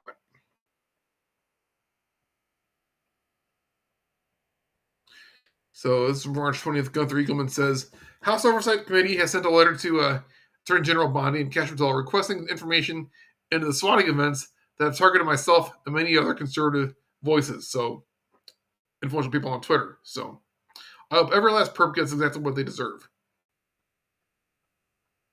DOJ charges 3 suspects for 3 separate Tesla attacks, with each facing 20 years in prison. Look at these weirdos. They all have long, stringy hair. That one's definitely non-binary. Oh, this is cool. Eric Doherty says, major fuck around find out alert. City officials in Florida now face removal from office by Governor Ron DeSantis after voting to not assist Trump's ICE deportation. So, actual arrest. Now, you've heard about different mayors trying to resist the ICE deportations led by Tom Homan. And Tom Homan says, hey, we can arrest you. Freaking AOC said she would, was actually leaking information to illegals. So, it is now on the table to arrest government officials, elected officials. I say elected for lack of a better word because they were fortified. But, yeah. So, Ron DeSantis is doing this at the state level. Fort Myers, a red city, voted 3-3 on the measure to allow their police to enter an agreement with ICE. Attorney General James Uthmeyer just told them that officially made them a sanctuary city. Failure to correct the council's actions will result in enforcement of all applicable criminal and civil penalties, including being held in contempt, declaratory or injunctive relief, and removal from office by the governor. So, bravo. I'm very fortunate to live in Iowa, and we have a very on-the-ball Attorney General. Her name is Brenna Bird. She's been endorsed by Trump. Our governor, Kim Reynolds, she's a rhino, but she might be under control by MAGA. Brenna Bird is the one I have a lot of faith in. A lot of people, some of the independent journalists I follow, like Bailey Simmons, who I've promoted before, they're saying, hey, if you can't get a fair shake in local court or county court or from the police or sheriff in your area, go call the state attorney general, Brenna Bird. Now, not all state attorney generals are on the up and up. So do your research on the attorney general in your state. But if the federal government can't help you, at least, research what your options are if you're being persecuted.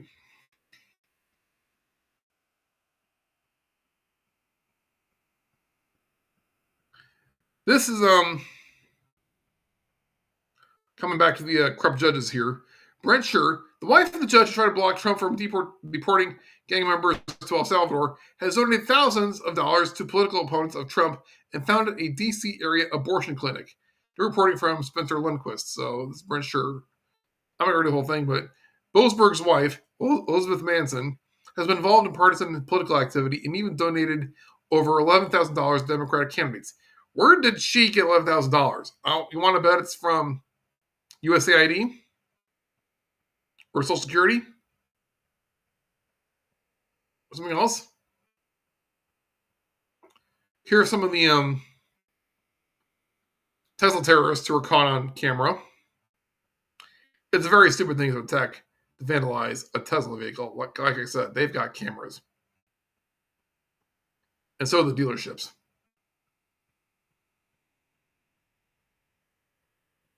We covered that. Oh, Newt Gingrich. This is going to be good. Newt Gingrich, he's always on the ball. Those upset by the emerging dictatorship of district court justices behaving as though they are president should read the Judiciary Act of 1802. President Jefferson and his party completely revised the court system and abolished a series of Federalist judges they deemed illegitimate. A warning to the current out-of-control judiciary. Like I said, we are not in uncharted territory. There is a precedent for dealing with corrupt judges, up to and exceeding impeachment.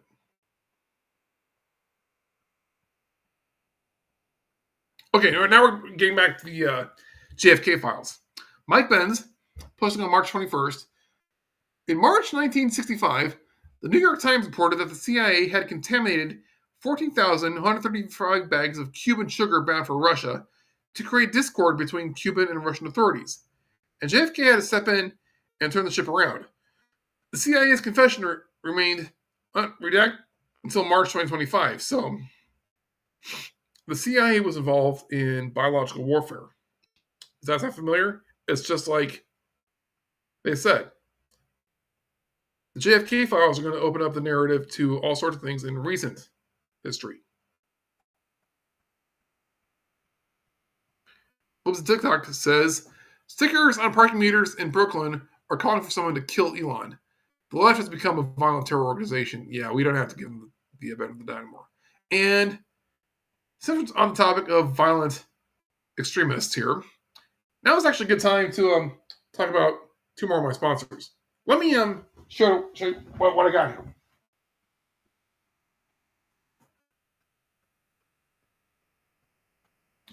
This is my gun. I bought it after the October 7th terror attack in Israel because I realized, hey, there are bad guys in this country too. It's a Glock 19, the best-selling handgun in the world. Glocks are striker-fired firearms. They have just their firing mechanism is different from like single action, double action, or revolver. One of the best ways to train with a firearm is make sure it's not loaded, and it's called dry fire, and you practice drawing it or aiming it without any ammunition. You might aim at maybe a doorknob or a light switch and practice your aim that way. The thing with striker-fired pistols is when you pull the trigger once, you can't do it again without racking the slide again. So that makes dry fire a little difficult. So that brings me to one of the sponsors of this video, and that's the Dry Fire Mag. This is a Dry Fire Mag. Dry Fire Mag is a little gadget here that you can use in place of an actual ammunition magazine to practice your dry fire and trigger practice repeatedly. So pull once and repeatedly. Just a little clicker here. Now the Dry Fire Mag company, they make these for several different brands of guns. So they got them for I know they have them for Glock. I know they have them for Smith & Wesson. I think Canik, Walter. There are lots of gun manufacturers that make striker-fired pistols. If you have like a single or double action pistol, you can just use like caps. But striker-fired pistols are pretty easy to use. You might want to get another trigger for your Glock, but it's not that hard. But a Dry Fire Mag and the laser pointer that comes with it, that package costs about $300. But if you consider the amount of money you would spend on ammunition and going to a gun range, now you should definitely go to a gun range and practice shooting live ammunition because it gives you a feel for your for your firearm.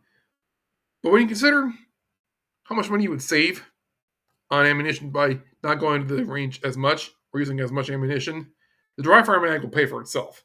So that's something to consider. I have a separate laser pointer. This is called the Highlight Tactical, and that's another one of my affiliate partners that I'll get to later. But keep that in mind. Now, let's continue. It's very important to practice self-defense to get good with your weapon. Get good with the weapon. In the Second Amendment, it talks about a well-regulated militia. Back then, regulated didn't mean necessarily controlled by the government. It meant well-trained. So being able to know how to fight and defend yourself is the responsibility of every U.S. citizen. I practice martial arts.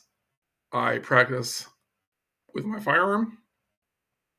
And I dig up whatever information I can about government and business leaders around in my area. So, let's continue here.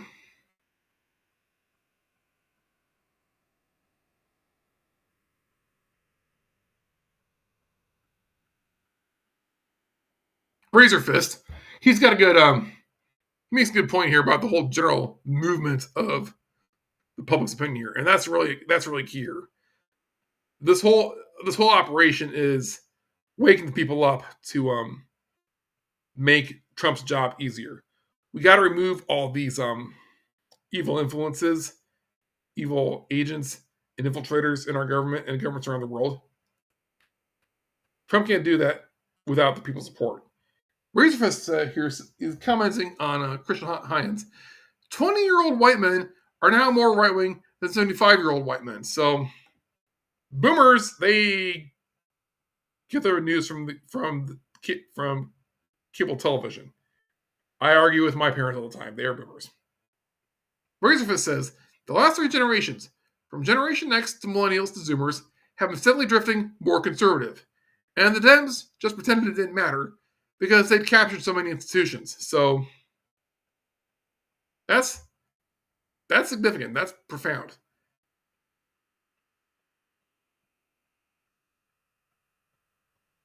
Oh, we got to talk about Robert Hur. Do you remember Robert Hur? He was a special prosecutor. Let's hear what Brian Case has to say about this. I understand a lot of people thought the entire Robert Hur special counsel investigation was a big fat nothing burger. Only now are they starting to realize what it means for a special counsel appointed by Biden's very own DOJ under Merrick Garland. Merrick Garland was the so-called Attorney General under Biden. To have discovered the sitting president had, shall we say, cognitive issues. What I found exceedingly curious was why somebody wanted to get it into the official federal record that a DOJ-appointed special prosecutor found that President Joe Biden was having pronounced memory issues during interviews with his investigators. The most I expected out of the Hur investigation was the admission that, yes, Biden took a whole bunch of classified documents home with him that he had no authorization to take. Federal crime number 1. Biden displayed and discussed his classified materials with people not authorized to see or know about them. Federal crime number 2. But because Biden was president, Hur's hands were tied, and he wasn't allowed to prosecute the case against his own boss, the chief executive. That's as far as I expected Hur to go.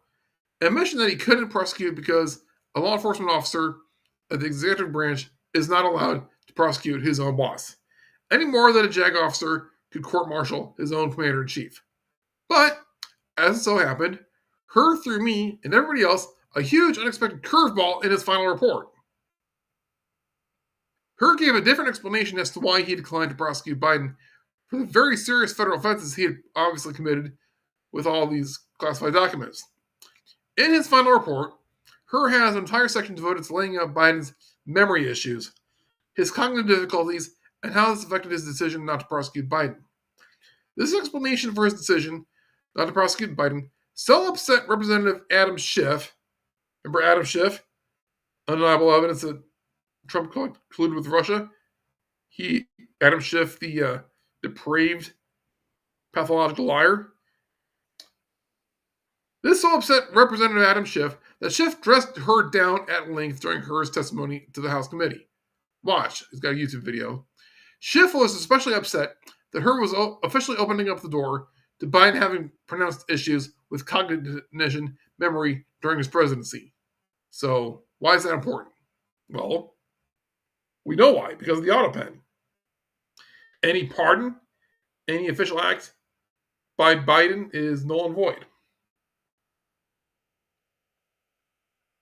Oh, this is funny. Venezuelan President Nicolas Maduro admits Biden administration pressured him to release Tren de Aragua gang into the U.S. Yeah, Tren de Aragua is from South America, from Venezuela, and I think Colombia too. I know definitely Venezuela.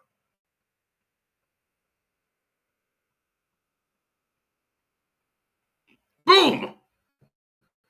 This is from Wall Street Apes. Article 2 of the U.S. Constitution states, executive power shall be vested in a president of the United States of America. No court may take over that role. No court may define or limit the scope of the duties of an official of the executive office of the president. Representative Harriet Hageman has significant experience in constitutional law, her expertise in cases involving constitutional implications. These rogue liberal activist judges must be removed. So, we're not going to listen to that, but she's important.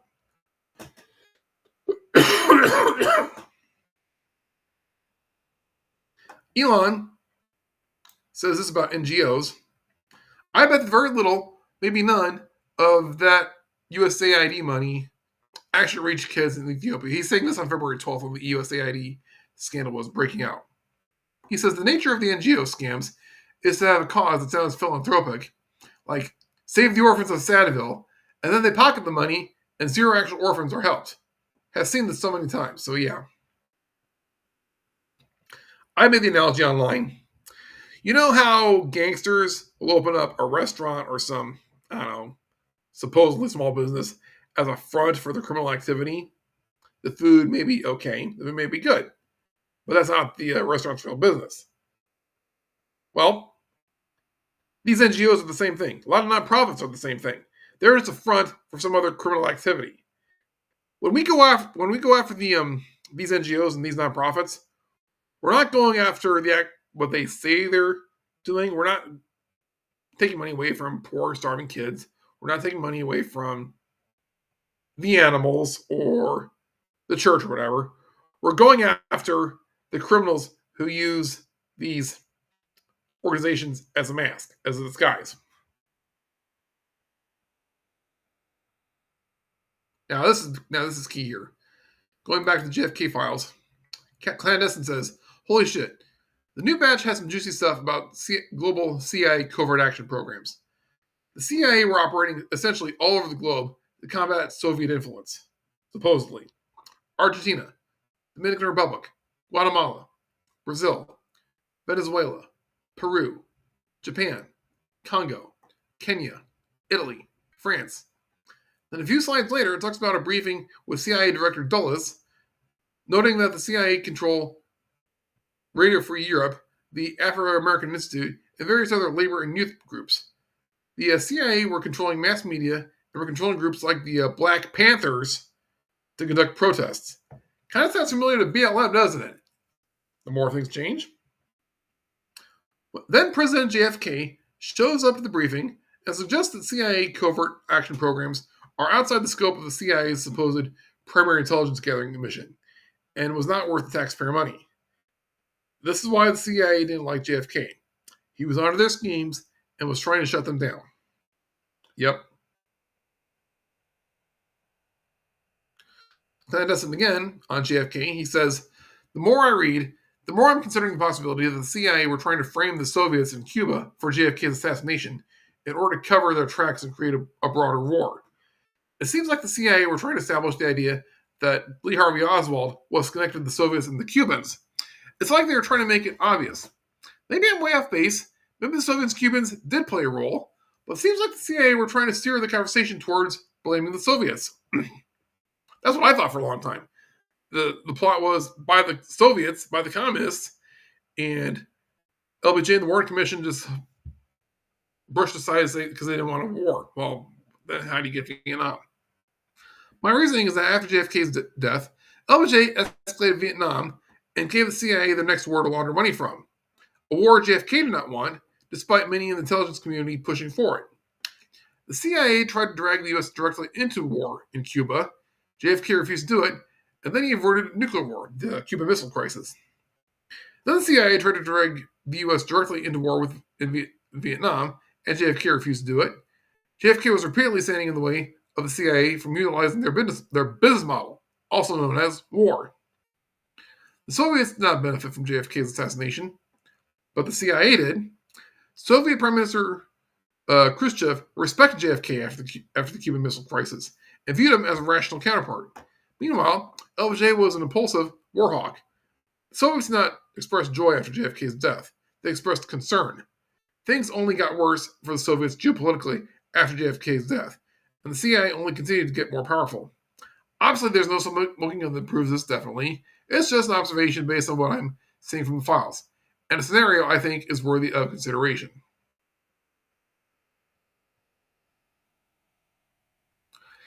Clandestine again.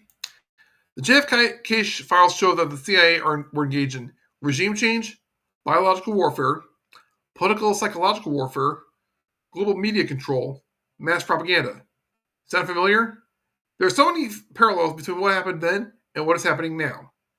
The CIA never changed, which goes back to the topic thing.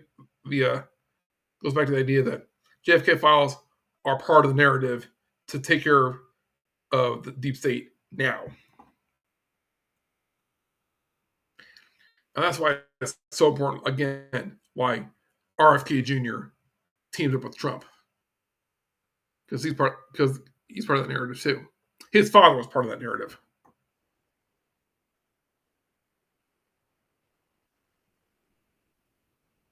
Again with clandestine.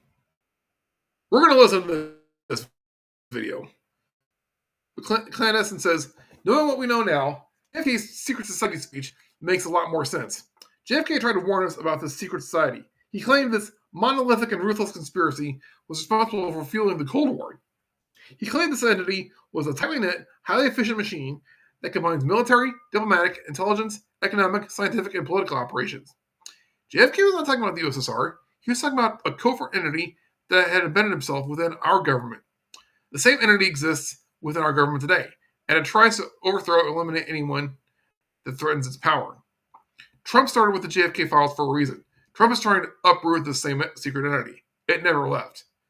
This is why the swamp fears Trump. He is trying to finish what JFK started. So let's start at the beginning here. This is 4.5.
Yep, what have I been saying? The enemy's power has been through secrecy. It cannot have gone as far as it did without working in secret. If the people knew about it, the people would crush it. We have that power. The three pillars of tyranny are deceit, debt, and violence. And those are powered by money and sex. I've covered the three pillars of tyranny. I should probably cover money and sex some other time, but yeah.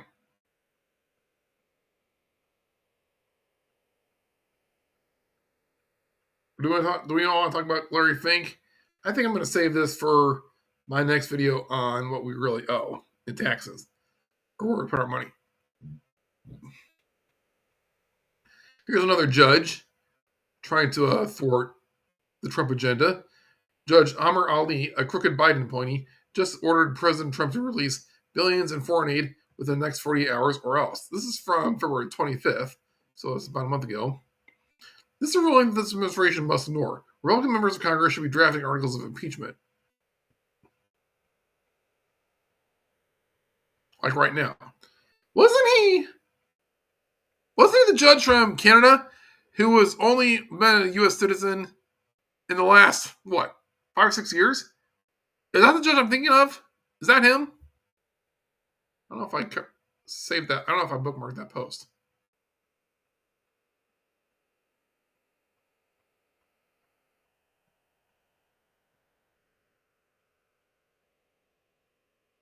Wait a second, kind of saying the same thing we covered earlier.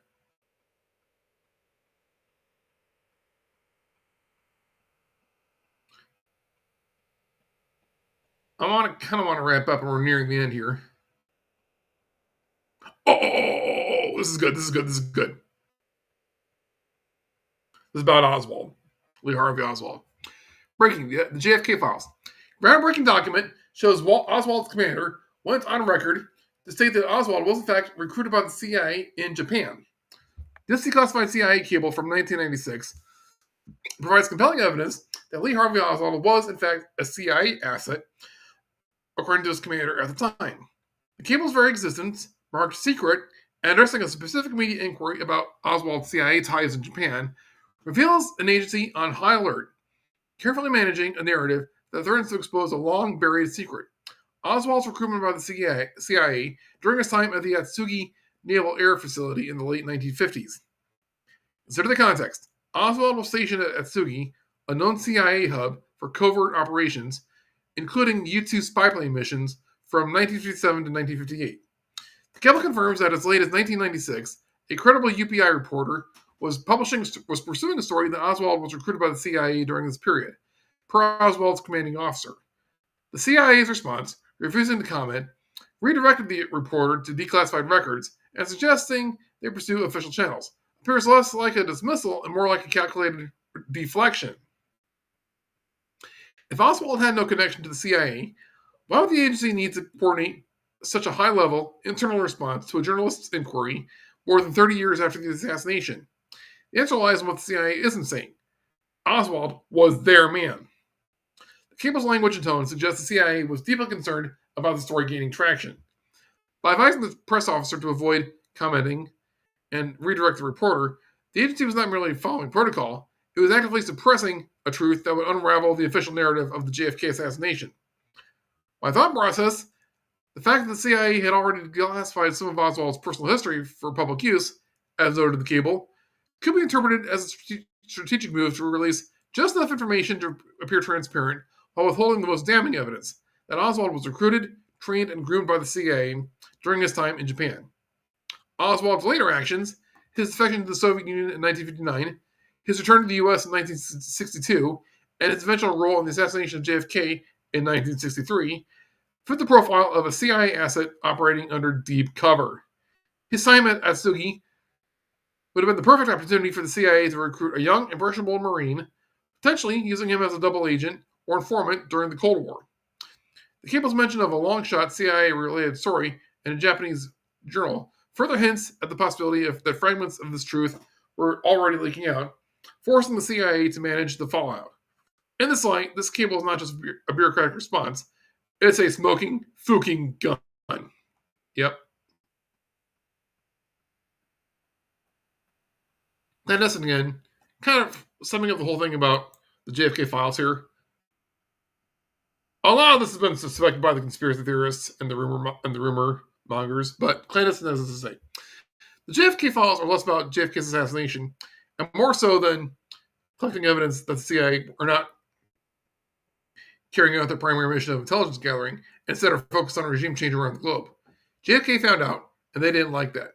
JFK uncovered that the CIA were not serving the American people, and were only serving their own personal interests, which was mostly global domination via espionage and covert operations. JFK found out the CIA were essentially trying to take over the world, and he tried to stop them.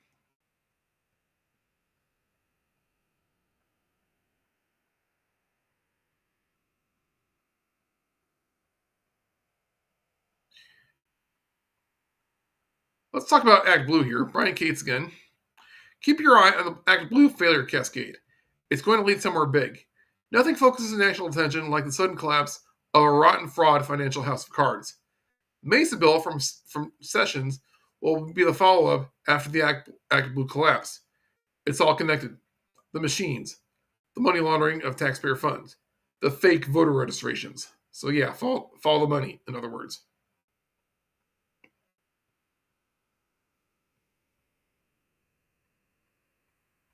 Oh, I think this is important. This is Jordan Sather.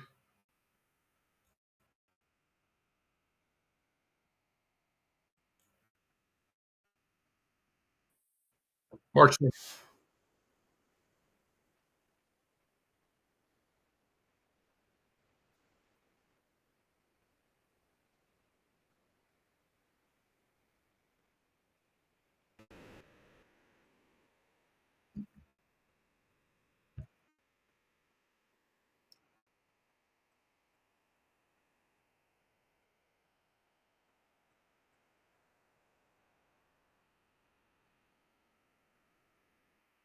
No, he is right.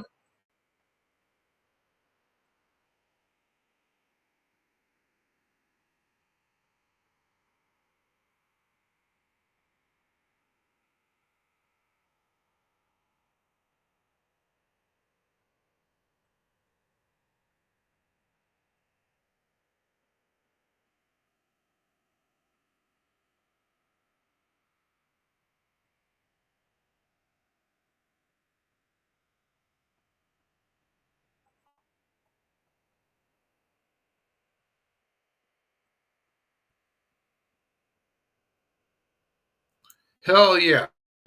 Sadly, though, that's not an option when both parents have to work in this economy. So, fix the economy. We're going to fix a lot of things here. Oh, we actually have an arrest.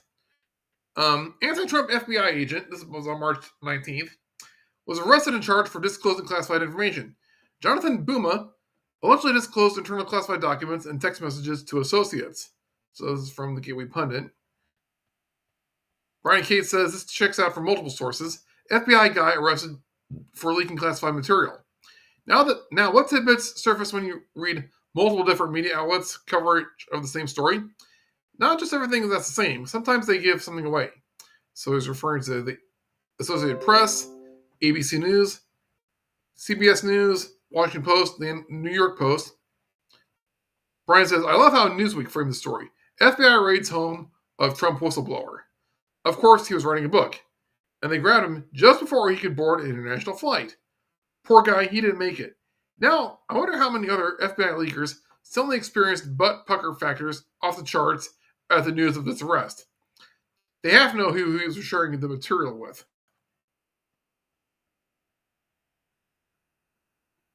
Here's an important point. A video shared by American Papa Bear.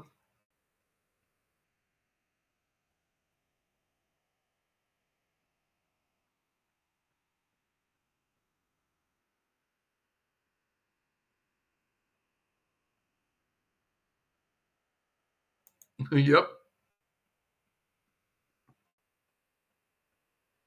Very important point.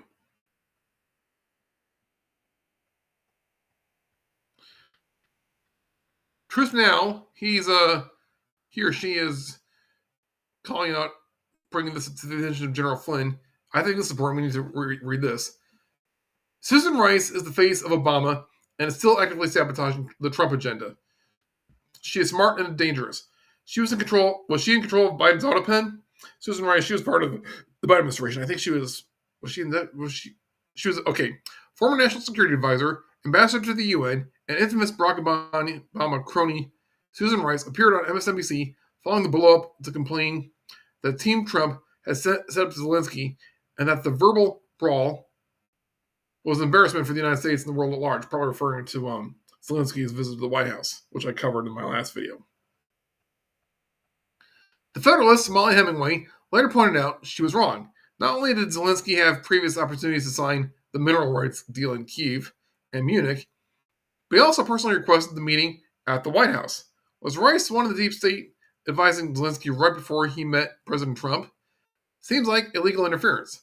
Rick Grenell destroys Obama crony Susan Rice with an epic reply after she insults Trump over a Zelensky White House meeting and denies she advised Zelensky beforehand. That's from the Gateway Pundit. So, yeah. I think I ought to cover that here. Rashida Tlaib, so-called representative in Congress, was voted against cracking down the cartel's border tunnel system, which they used to attack traffic drugs into our country. So here's another example of the cabal being smoked out.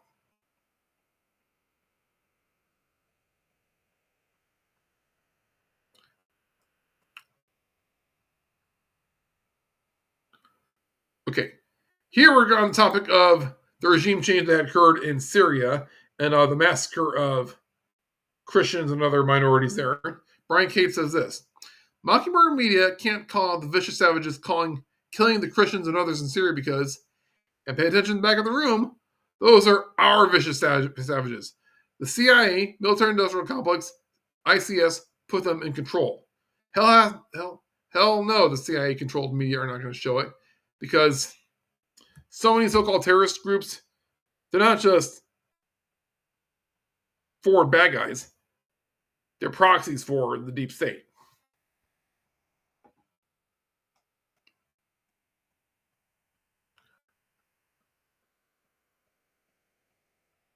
Okay, so we talk about this. Here's the actual lead up about the secret club of judges. Bad Kitty Unleashed, breaking expose. 5 anti-Trump judges are involved in the secretive invite-only club for judges and lawyers called the American Inns of Court. Even the membership in meetings are secret. But somehow the DOJ has shown up in meetings, at least since Biden has been in office. Is hobnobbing with the DOJ in court matters acceptable, let alone a meeting in secret? So who all is linked to the secret and selective and secretive club? And recall all of their negative Trump rulings. Judge James Boasberg, SCOTUS Ketanji Brown Jackson, Judge Amit Mehta, Judge Beryl Howell, Justice Professionalism Award, Justice John Roberts, Honorary Bencher of the Middle Temple. Wasn't something else that Judge John Roberts broke ethical conduct and stuck up for his brother Boasberg? George Soros has funded a fellowship at Middle Temple, where John Roberts is a master of the bench. First, let me very quickly explain how this secret society is called. The American Inns of Court came about. In the UK, they have 4 Inns of Court that dates back hundreds of years. One of those is called Middle Temple. See Robert's photo. Well, the US created the American version of this in recent decades. There's a massive list of benches. The branch many of our judges belong to is the Edward Bennett Williams Inn of Court. It's so secretive, they deleted most signs of this branch from their website, although they still met. Now, there's Judge Beryl Howell. She was nominated by President Judge Boasberg, and VP Ketanji Brown Jackson approved of her nomination. Boasberg claims it was her work on J6 that contributed to his choosing her for the American Inns of Court Professionalism Award. Let me show you the scant meeting info that I found, which included the DOJ and Inspector General Horowitz in attendance. 1. The Edward Bennett Williams Inn of Court, BOP custody, current status of BOP, earlier release and reentry, Washington, D.C., February 15, 2024. Joel Sickler, invited panelist at EBW Inn of Court on February 15, 2024. The meeting held in the District Columbia Court of Judge Amit Mehta. In addition to panelists, approximately 150 lawyers, including several federal district judges, were also present. The panel was presented primarily with Michael Horowitz, DOJ Inspector General, and Seth Eichenholz, Deputy Assistant Attorney General, also featuring Vanessa Rojas, a returning citizen with direct and learned perspective regarding constructive reforms within the Bureau of Prisons. There was Seth Rosenthal, Chief Deputy Attorney General for U.S. of AG District of Columbia, D.C., Matthew Bester. 3 years ago, in quote LinkedIn post, I really enjoyed talking to the latest DOJ developments last week on a great panel. Matthew was reposting Brent Gurney's post, and yes, the DOJ was there. I want to thank my co-hosts, Aaron Kay of Consumer Financial Protection Bureau, Lisa Phelan of Morrison and Forrester LLP, in-member G. Zachary Terwilliger of Vinson and Elkins, and our 4 guest panelists, Jim Fredericks of the DOJ Antitrust Division, Tiffany Ryder of Axon, Veltrop and Harkrider LLP, and Matthew Bester of Accenture, for a robust and fascinating discussion of the issues. All these law firms, it's kind of hard to read them all, but we're getting through it. Yearly Kayla, I'll review this later, but the Assistant United States Attorney at the U.S. Attorney's Office for Eastern District of Virginia replied in a comment. Was he there? Great job, Rebecca. I've seen lawsuits online for this secretive organization over recusal worries with this private club. I also saw a lawsuit that stated their secrecy is dangerous to democracy. Sources to follow. So yeah, that's Bad Kitty Unleashed posting there.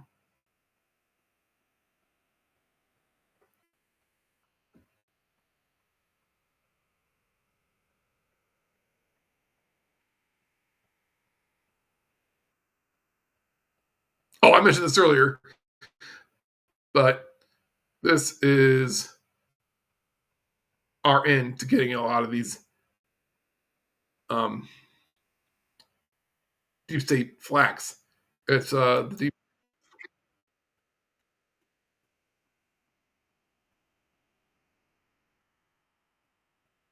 Now, this is Tom Homan, who's leading all the deportation efforts with ICE.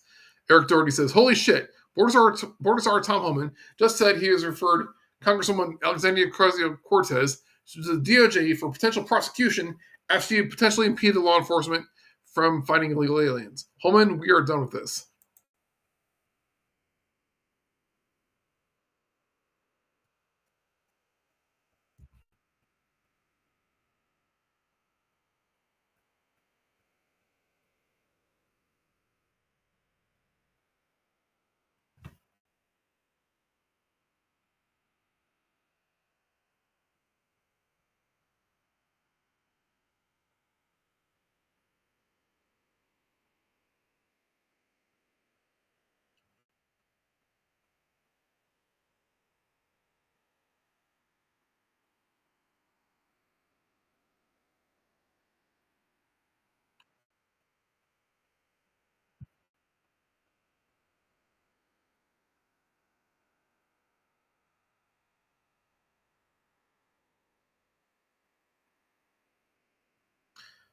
JFK talked about clear and present danger.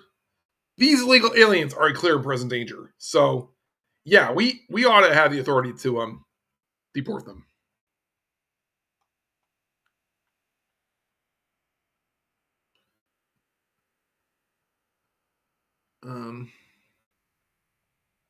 Oh, yeah.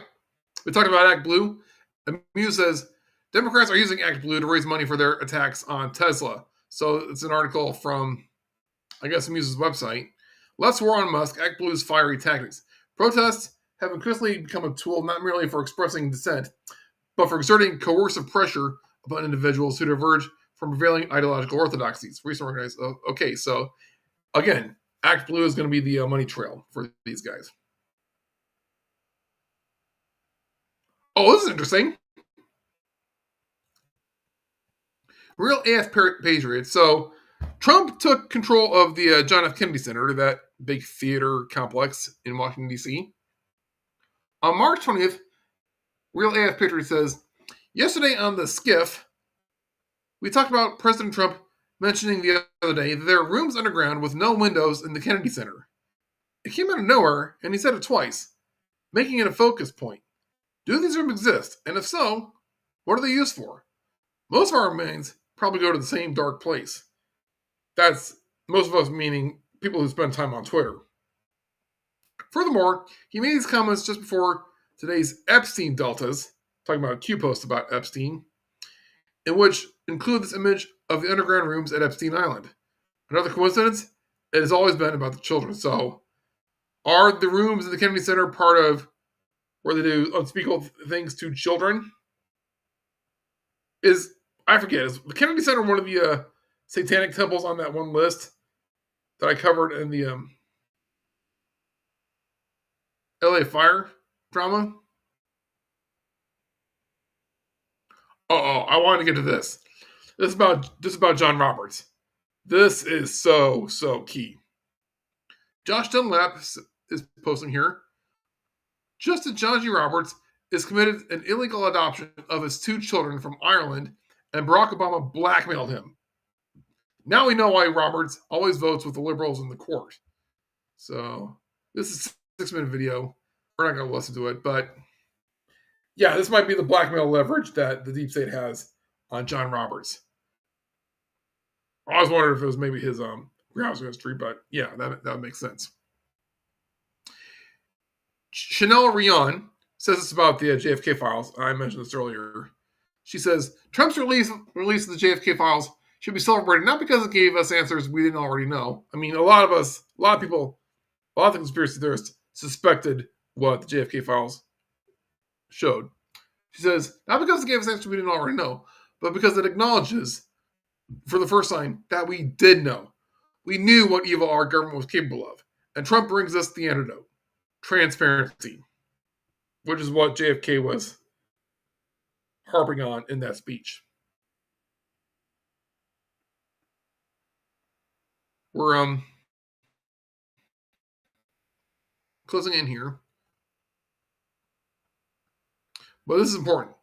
Real Robert says, here is Barack Obama, just a few months ago, warned that the judicial coup is essential for the overthrow of the U.S. government. Let's listen.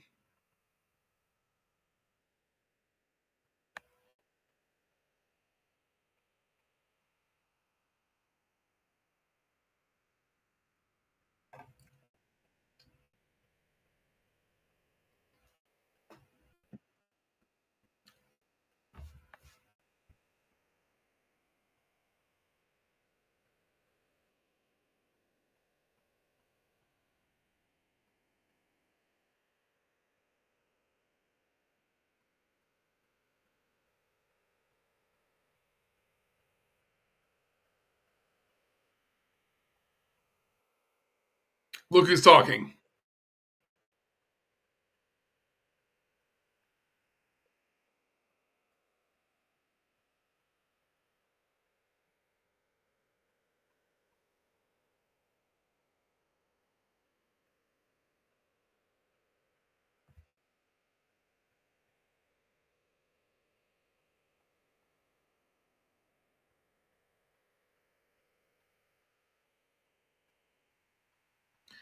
Accusations by a Democrat are really confessions. Just remember that. We've established before the Democrats and the far leftists tend to be narcissists and psychopaths. So, projection.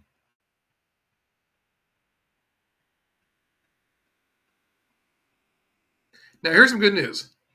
The New York Times reports that due to pressure from the Trump administration, Mexican cartels haven't felt this much stress in years, with leaders going into hiding and shutting down fentanyl labs.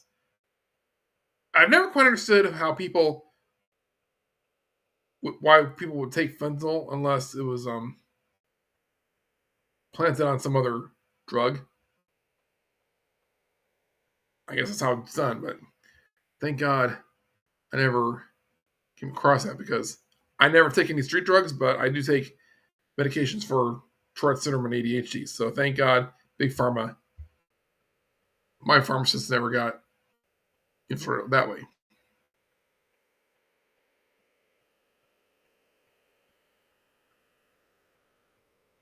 Some of this we've already covered. It's just details. Oh, this is good.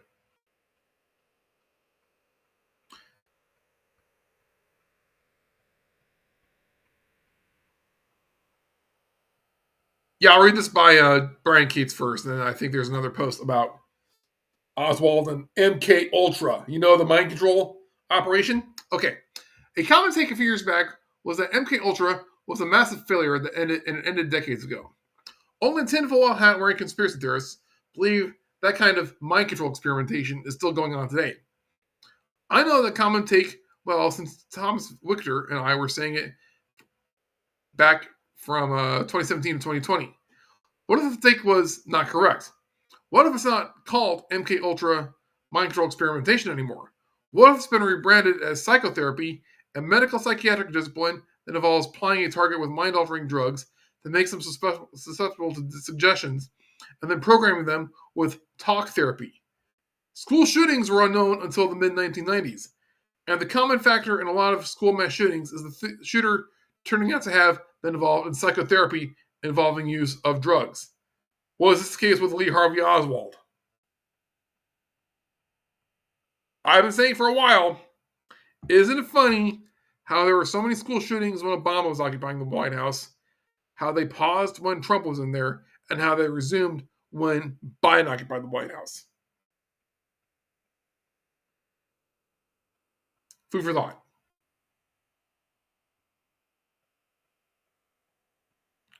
Joe Biden's White House Chief of Staff Neera Tanden has allegedly been outed as one of Biden's autopen, the one using Biden's autopen to sign important documents, including pardons, without Biden knowing about them. Will this cause the pardons to be void? So Neera Tanden, better watch your back. Oh, British intelligence, this is from George Christensen. British intelligence got a warning 25 minutes before Kennedy was shot. Someone overseas knew what was about to happen, yet the Warren Commission never investigated it. 1117. Jack Straw, medium-sized post about the whole exposure operation here. Operation Judicial Overreach Exposure. Is it Manning watching the tyranny of the judiciary try and seize control of the presidency? Of course it is. It's sickening. But what's happening now with the district court judges blatantly abusing their power will only result in changes being made to their courts that will greatly diminish their power, perhaps even defunding them entirely, and, in some cases, involve impeaching and or charging certain judges with crimes. So who really wins? Not them. Trump's agenda will still move forward, and our judicial system will have been reformed in the process. Something most people wouldn't have understood needed to be done unless all this happened. And perhaps that's the damn point. If suffering temporary pain to achieve long-term success is the cost, then it's a toll worth paying. Edit. Exactly. As I've been saying, falling on their own sword, destroying themselves. So, Jack Straw's replying to Awakened Outlaw, but, yep.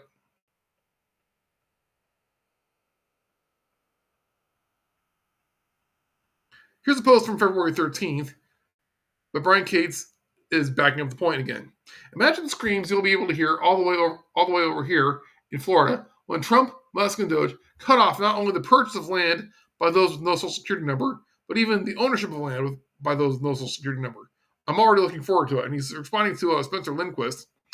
A Texas land developer admitted that the Colony Ridge business model, Colony Ridge is that settlement of illegal aliens. The Colony Ridge business model relies on selling land to unqualified foreign buyers. We will not be able to sell our developments if each of our buyers have to have social security numbers. I obtained this stunning admission. So pair this with the fact that now you have to be more stringent in verifying your social security number. This is going to go a long way towards fighting illegal immigration.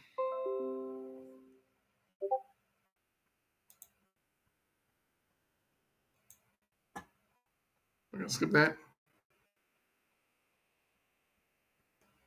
I'm going to skip that. Okay. Back to Lee Harvey Oswald, MK Ultra. MK Truth Ultra says this. Holy shizzles. I found a clear connection between Oswald, Israel, the CIA, and its MK Ultra program. The newly unredacted JFK files reveal a conversation involving Senator Baker, Mr. Angleton, and others discussing espionage allegations tied to Israel and mentioning someone identified as Sidney X. Sidney X, later identified as Sidney Gottlieb, an other D-class. The highlighted section references Gottlieb as a source linked to Unredacted, a scientist, plutonium, atomic energy, and the CIA's Technical Services Division, hinting at covert operations unbeknownst to many. The unredacted text suggests deeper CIA involvement in international espionage involving Israel and highlights Gottlieb's role in sensitive operations. I did some digging on Sidney Gottlieb's, and holy cow! Sidney was an American chemist and head of the CIA's Technical Services Division who led the MK Ultra program from 1953 to 1973, which explored mind control using LSD and other methods on unwitting subjects. Sidney was known as the Black Sorcerer. He developed tools and poisons for covert ops. Here's where it gets wild. Sidney Gottlieb, who operated the MK Ultra program between 1953 and 1973, worked out of Atsugi, Japan, a known CIA hub used for U-2 flights and drug experiments. Sound familiar? Oswald was there during the same period these MK Ultra experiments were being conducted. Yesterday, I uncovered newly unredacted JFK files showing that Oswald's commander went on record to state that Oswald was in fact recruited by the CIA while in Japan. This is the second document provided. This declassified CIA cable from 1996 provides compelling evidence that Lee Harvey Oswald was in fact a CIA asset, according to his commander at the time. The cable's very existence, marked secret, and addressing a specific media inquiry about Oswald's CIA ties in Japan, reveals an agency on high alert, carefully managing a narrative that threatens to expose long-buried secret. Oswald's recruitment by the CIA during the time at Atsugi Naval Air Facility in the late 1950s. Consider the context. Oswald was stationed at Atsugi, a known CIA hub for covert operations, including U-2 spy plane missions, from 1957 to 1958. Okay, we've covered this before. And now, we add Sidney Gottlieb to the equation, the Black Sorcerer, who was actively at the time, from 1953 to 1973, in charge of the MK Ultra program, actively running experiments out of the same location Oswald was. Boom! The cable confirms that as late as 1996, a credible UPI reporter was pursuing a story that Oswald was recruited by the CIA during this period, per Oswald's commanding officer. The CIA's response, refusing to comment, redirecting the reporter to declassified records and suggesting they pursue official channels, appears less like a dismissal, more like a calculated deflection. If Oswald had no connection to the CIA, why would the agency need to coordinate such a high-level internal response to a journalist's inquiry more than 30 years after the assassination? The answer lies in what the CIA isn't saying. Oswald was their man, and they were likely performing MK Ultra experiments on him. So, Oswald, if he was the shooter who killed JFK, was probably no different than any of the school shooters. Maybe no different than Thomas Crooks, who shot at Trump last summer. Someone pointed out to Thomas Crooks, both his parents are mental health professionals. There before the grace of God go I. So, cheapers, God help me.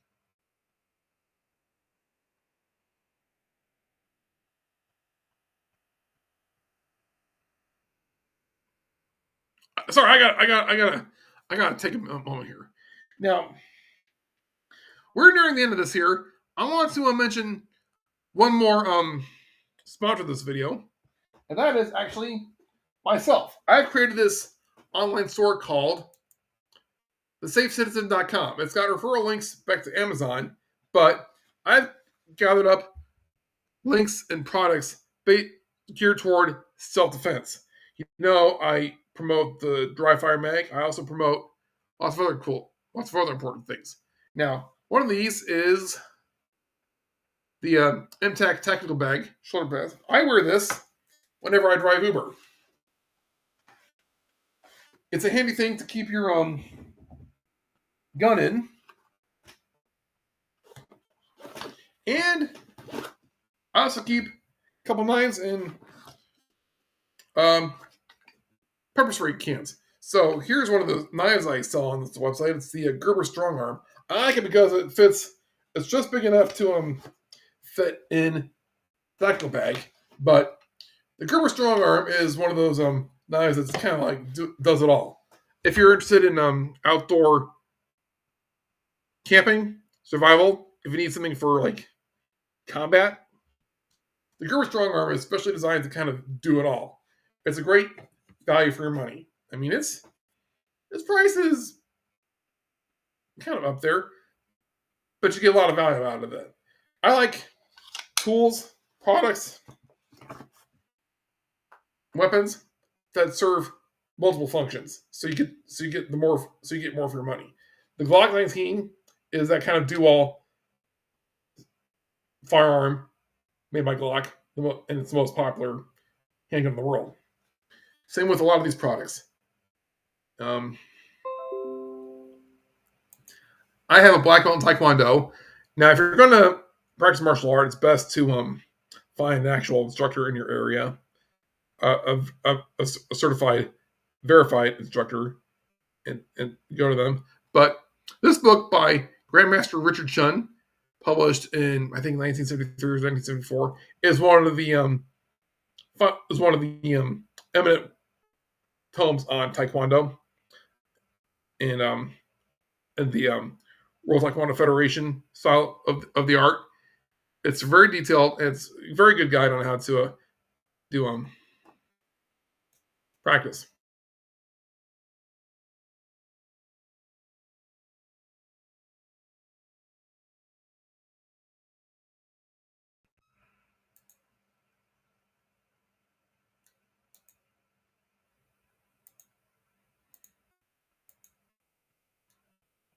Am I back? Did you lose me?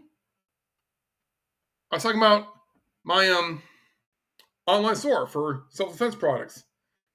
I also sell the Highlight Tactical. It's both a laser aiming device and a flashlight for your firearm. Most modern handguns have a rail that you can attach a light or a laser sight to. And the Highlight Tactical, it's you can get it on Amazon. Follow the link, and it's rechargeable, and it kind of kills two birds with one stone. It's very fairly priced, so take advantage of that. If you follow the links on my website, I will get a commission of the sales, and it's a way to support this program. And I curate these products because I believe in them. I use them myself, and it's very important to practice self-defense and be prepared. I mean, I'm not trying to scare you. I'm trying to prepare you. Who is the militia?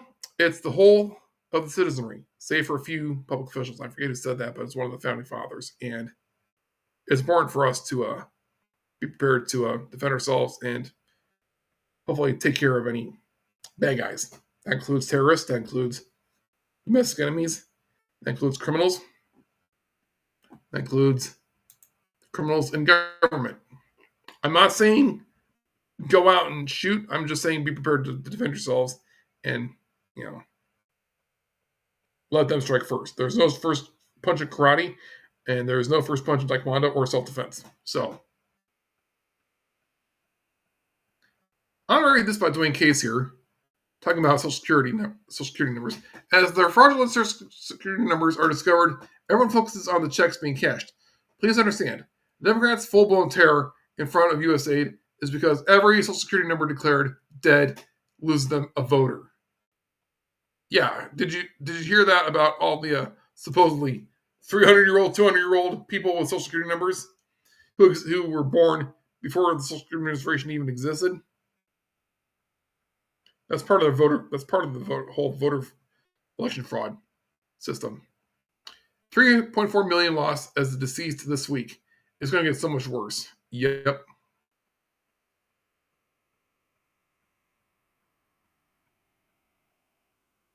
Okay, this is important here. There probably aren't as many domestic terrorists as we fear. There was a rally by Bernie Sanders and AOC, the two openly socialist members of Congress. GPS data exposes astroturfing at Denver Bernie AOC rally. That so-called massive Bernie Sanders AOC rally in Denver, turns out it wasn't as grassroots as advertised. Despite claims of 34,000 attendees, GPS data analysis reveals the real number was closer to 20,000. Still big, but not record-breaking. More revealing? A whopping 84% of those devices had shown up at 9 or more other protests, including Antifa, BLM events, pro-Hamas and pro-Palestinian demonstrations, and Kamala Harris campaign stops. Over 30% had attended 20 or more. Data analysis say the crowd was anything but organic. The majority were tied to activist networks like Disruption Project, Indivisible, Democratic Socialists of America, Rise and Resist, and Troublemakers, all reportedly funded by Act Blue, and some receiving backing via USAID. Optics over authenticity. The playbook hasn't changed, just targets. So all the BLM rioters, all the Antifa rioters, these domestic terrorists attacking Tesla, it's all the same people. Q said that Antifa was being mapped. How much you want to bet this GPS data was part of it? So it's all the same people. So, I mean, 20,000 is a big number, but compared to 330 million American patriots, compared to 71 million MAGA voters, and 600 million gun owners, I like those odds.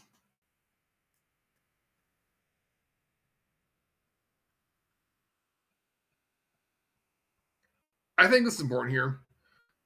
Elon Musk on Joe Rogan. How corrupt is the U.S. government?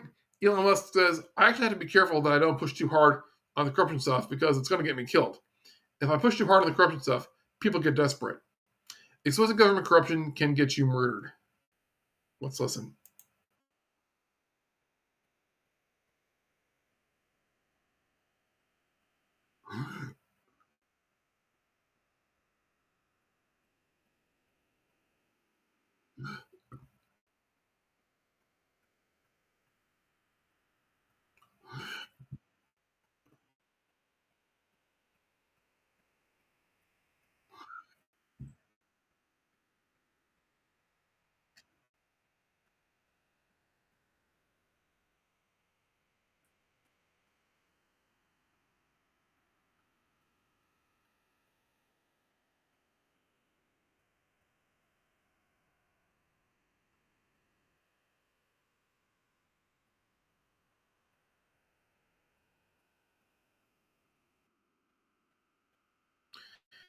What kind of career do you have to be in if you think killing Elon Musk is going to save your kids?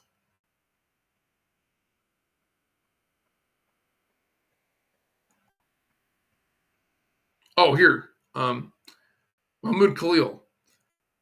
Judiciary Democrats are saying free Mahmoud Khalil. He was on video posting terrorist propaganda. These are the same Democrats that wouldn't stand to honor the memory of Laken Riley and Jocelyn Nungary, says Stephen Miller. So, yeah.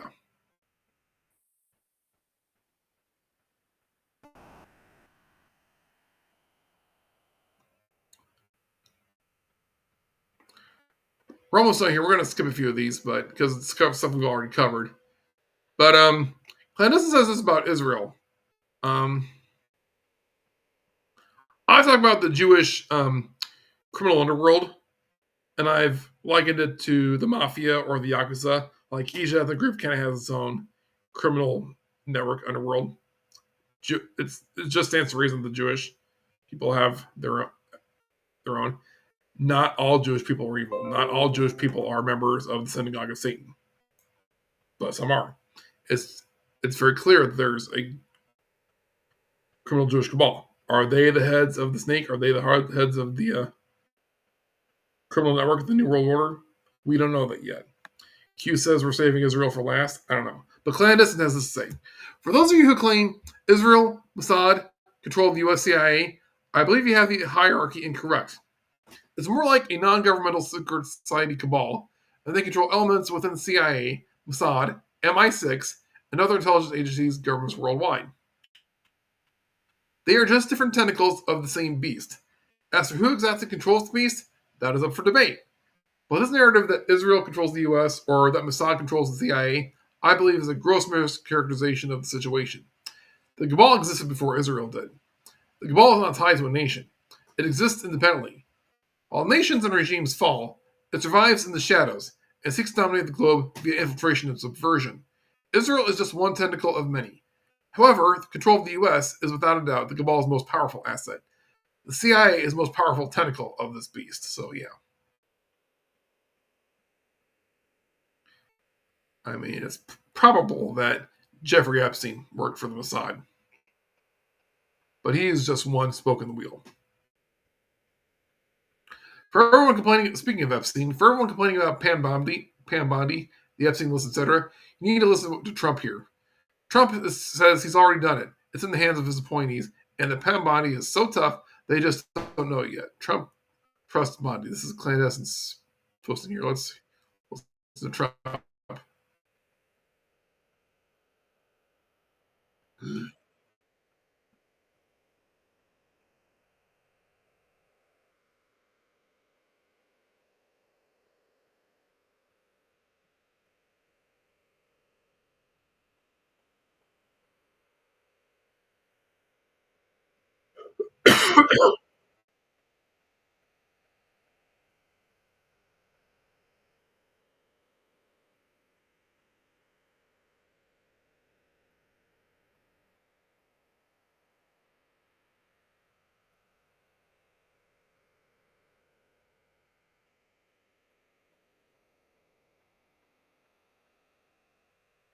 Pam is so tough they just don't know it yet.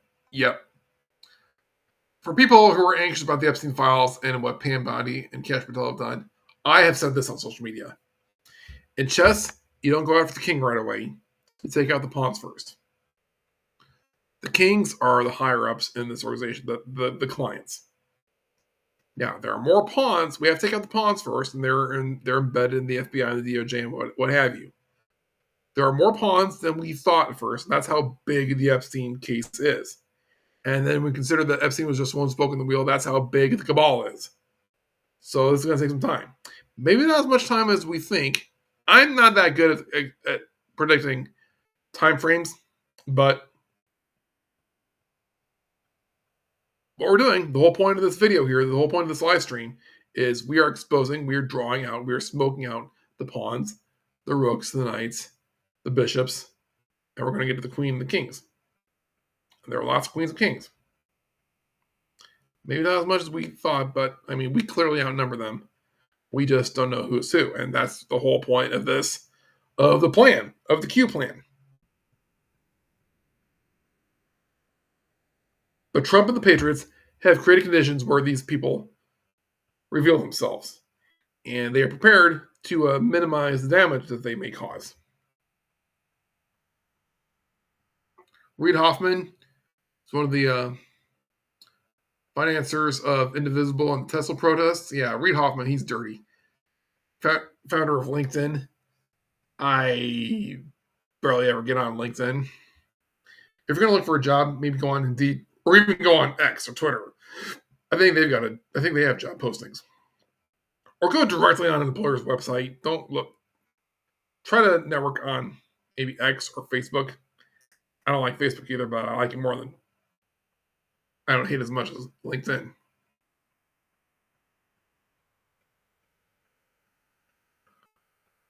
Okay, on the topic of judges, Senator Josh Hawley calls for Congress to roll back the nationwide injunction. This would prevent a single district judge from halting the federal policy nationwide. This must be done.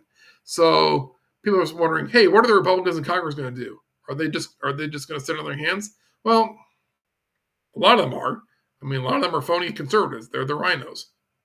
And the Democrats are nothing without the rhinos. But at least the Republican Party has more genuine elected officials than the Democrats do, which is next to one? I don't know.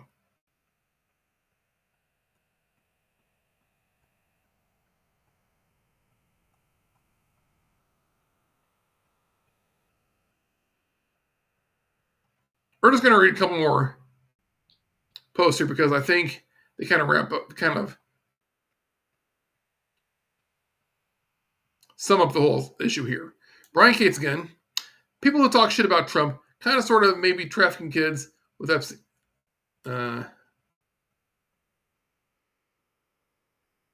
Trafficking kids with Epstein. How much shit should they expect before you consider to have reached this weird level? Does shit talking engender shit talking?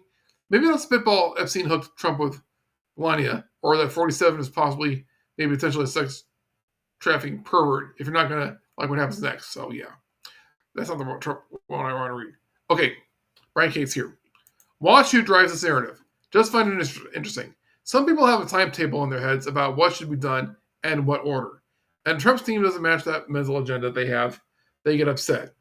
Maybe it's their mental expectations about what order when things will be done that sucks. Just food for thought. So yeah, I mean, things are going to happen at the right time. We know from Butler, Pennsylvania, that God is with Trump. So Trump knows what he's doing because God knows what he's doing. God is using Trump. If you learn nothing else here. Trump is God's modern day David.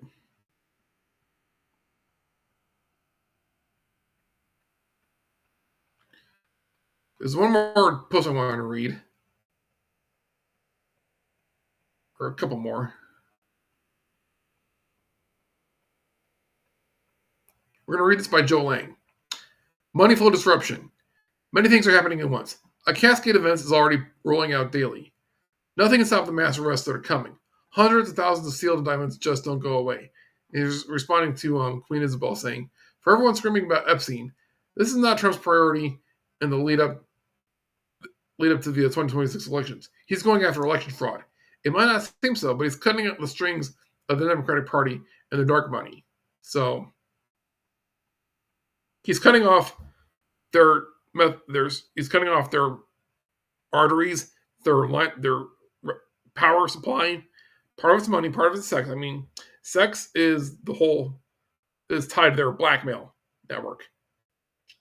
Pedophilia, prostitution, human trafficking, sex. Blackmail and money.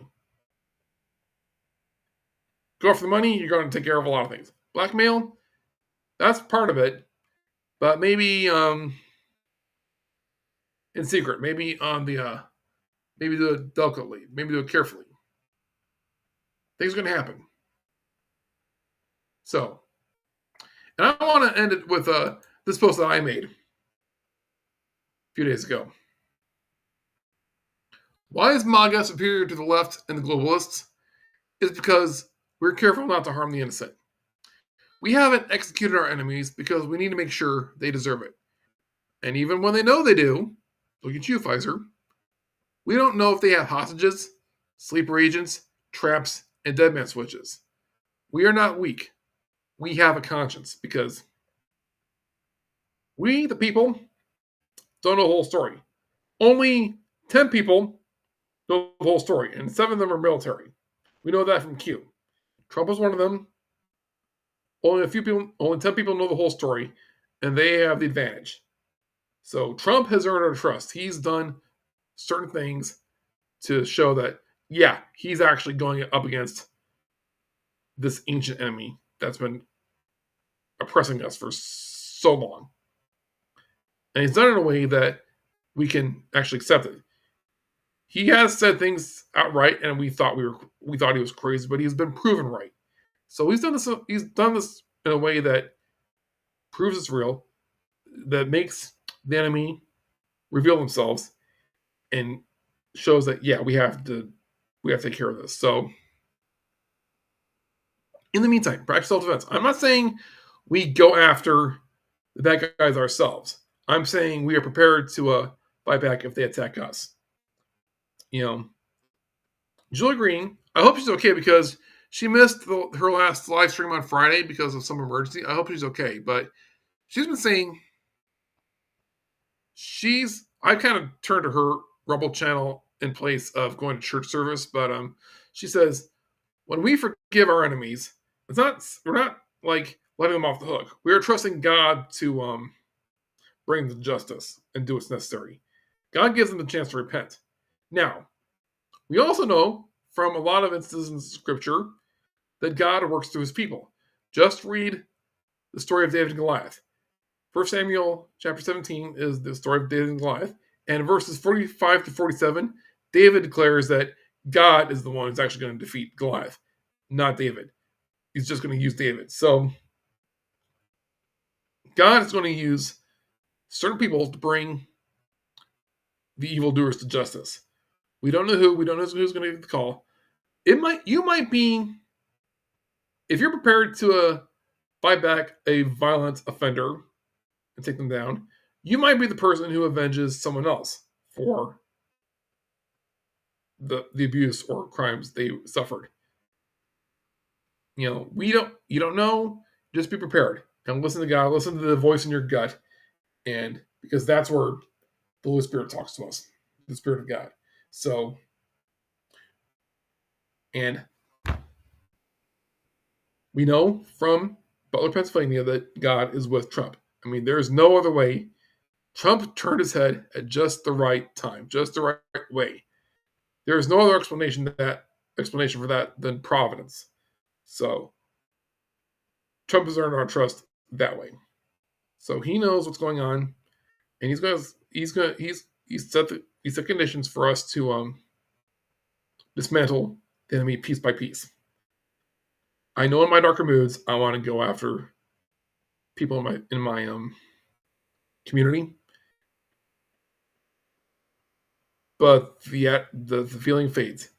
I come back down to earth. Some people have morning depression. I have morning anger, but you got to listen to the voice in your gut, and you got to listen to your angels. Just keep it cool. Christ's command to turn the other cheek is not about being a pushover. It's about keeping your cool. So just be prepared. So with that, I'm going to let you go.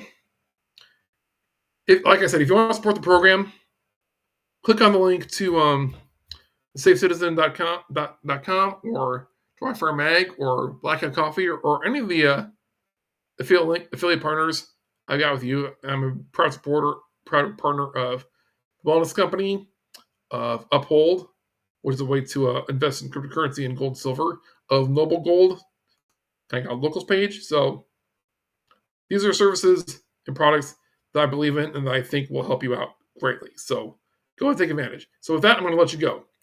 This is Nate Houseman letting you know, more than ever, it's okay to stand up for yourself. Over and out.